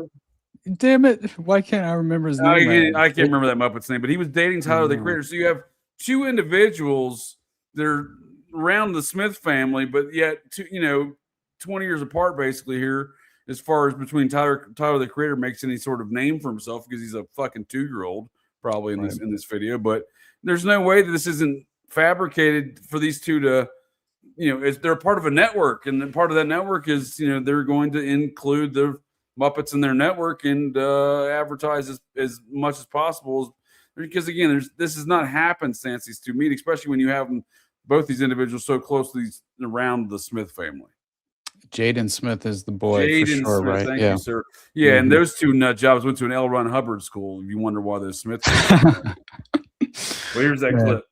Y'all, wait a minute. Somebody looking at me crazy. What's up then? Do what you gotta do, man. See how he looking at me? See how that go? You just be walking, somebody just start looking at you, mean muggy, you know what I'm saying? Like he playing me or something, Now I can keep walking, or I can confront that man. I think I'm gonna keep walking, because I don't know what he got with him, you know what I'm saying? He got some people with him. I'll catch you later, man. Don't go nowhere by yourself. So it's so ridiculous. I saw that. Like, there's no way this is an incidental or coincidence, man. It's obviously a fabricated event, but like all fabricated events, they're presented to us, as a general public, as being some sort of, sure happenstance. JJ, do you got a minute? Can I show 1 minute video? Hell yeah. Okay, so this I showed to Jacob, I showed you this 2 weeks ago or something. I think not last Tuesday, but the week before, the Ellen DeGeneres strange, what was it called? The Model Maker, I believe, is the name of the strange clip from the 1998 VH1 Fashion Awards. Yeah, blew my mind. We're talking. I'm not familiar with this. I'm looking forward to it. Oh man, the fact that this is supposed to be considered as a joke is just absurd, and especially now in hindsight with the Epstein files being made public, it's impossible to obviously kind of dismiss this at face value, because not only do we have this strange connection to Ellen DeGeneres, which I personally believe obviously she's starring in this strange comedy skit, but you may know her from her past roles as the gatekeeper for the Vegas shooting narrative, I guess, right? It's like, that interview she did with the alleged security guard who was never a security guard and not the same guy that was there, the security guard before. Like, the whole thing was fully scripted. Jesus Campos has the most sponsored ridiculous... Jose Campos, or it's Jesus. Jesus Campos, man. Yeah. So it's, I think, Jesus, but Jesus. Ellen's show was sponsored by the MGM, the place where the shooting went down. Like, no one asked these fucking questions though. Right. Their own Ellen DeGeneres fucking slot machine at the MGM, like sponsored. You know what I mean? Like contractual shit. And this is specifically in reference to, obviously, Ellen's moral compass and her ethical foundation that she personally relies upon. Yeah, internalize this one. I start looking at about age 6, sometimes earlier. Because of my trained eye, I can see potential. Take that girl, for instance. You may think not a chance. I see her differently. Loner type. What the fuck? Hater. Right. Weird eating habits. Looks extremely moody. Basically all the even the music. Is this music with the original music? Because this is some dark ass music for this. This might be new music, but I make more sense. Makes me feel a little bit better about it. Slightly. Good. How about grades? Who cares? Exactly. Nobody. What about the other kids? Do they think you're weird? Yeah, they think I'm a witch with evil powers. Good. That's real good. Keep something in mind. Being different doesn't mean you're a witch. It only means you may become one of the highest paid models in the world, okay? Yeah, whatever. I don't care about anything. Nice touch, kid. All right, let's go over the names again. You said you like India, but you don't like bidet. It's edgy. It's a French toilet. Think about it. Do you smoke? Do you smoke? No. Not like that. Even this context, there's not much humor to even like the idea. Like, not even the application. But with sexual energy, and I can control you with one lustful look. Oh my God! Listen to that last line. Was that sexual energy? Yes. Control you with one lustful look. Oh, hold on. Like I'm ridden with sexual energy, and I can control you with one lustful look. What the fuck, dude? Yeah, that's pretty fucking gross. That's pretty fucking gross, man.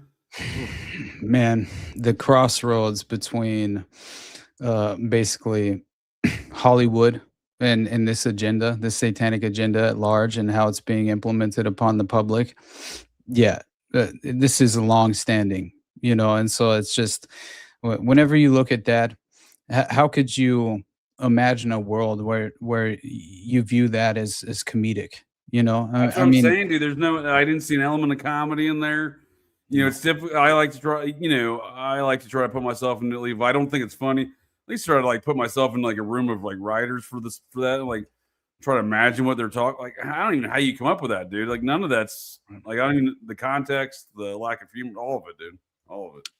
But it is very telling. It seems, in hindsight, I mean, I'm sure I don't ever recall seeing that before, but it's possible I saw back in the 90s or something. It wouldn't even have really even fucking left a mark on my brain hole, but Given what we know now, sure, fuck yeah, that's fucking creepy as fuck, dude.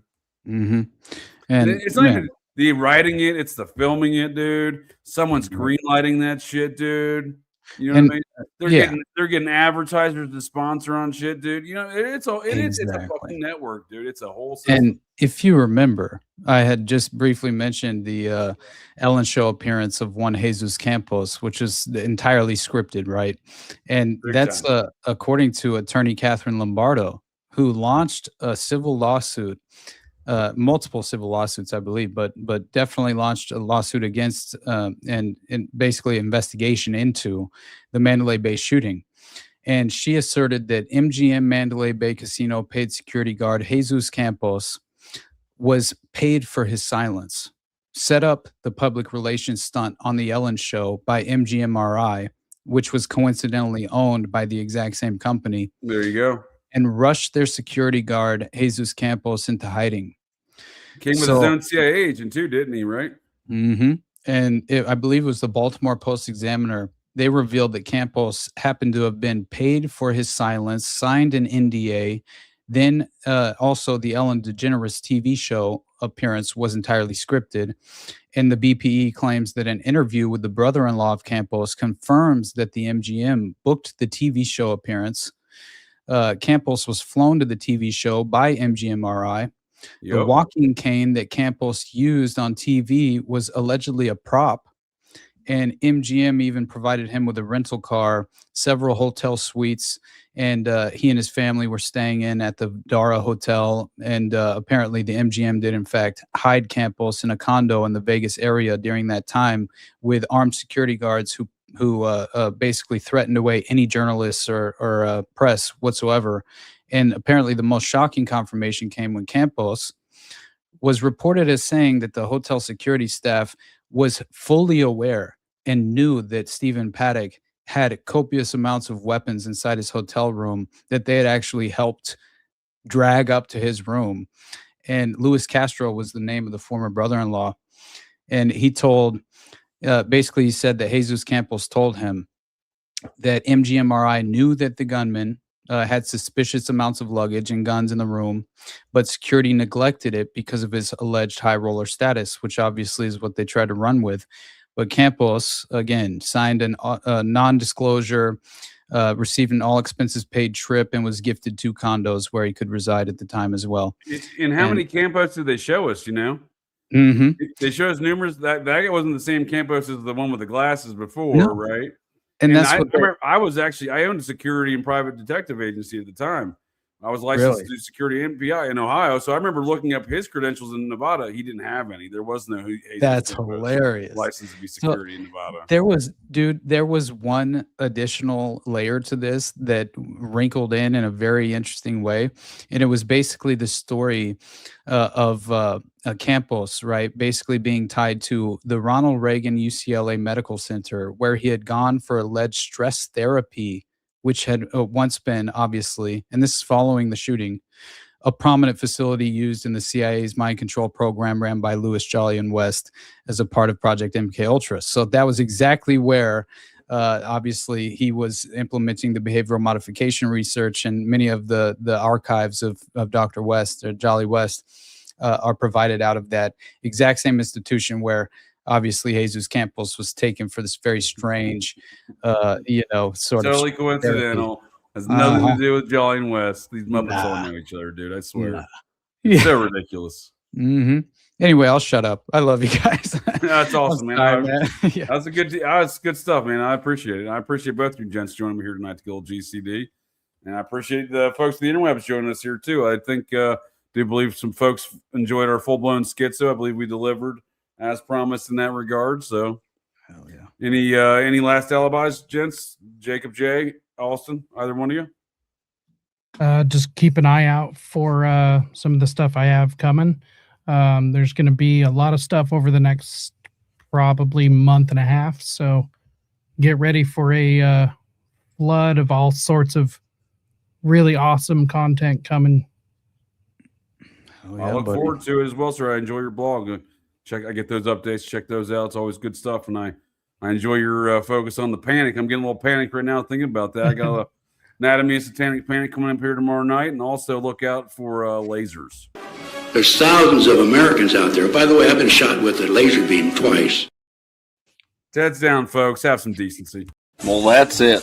That's the show here, folks. So the next time you're out on the town, visiting your local watering holes, or perhaps just meandering around, and you hear the unmistakable sounds of metal clanking, and you spot signs of a disturbance, well, check your six. Look in that garbage can, because you never can tell. The GCDs may be loose in your town.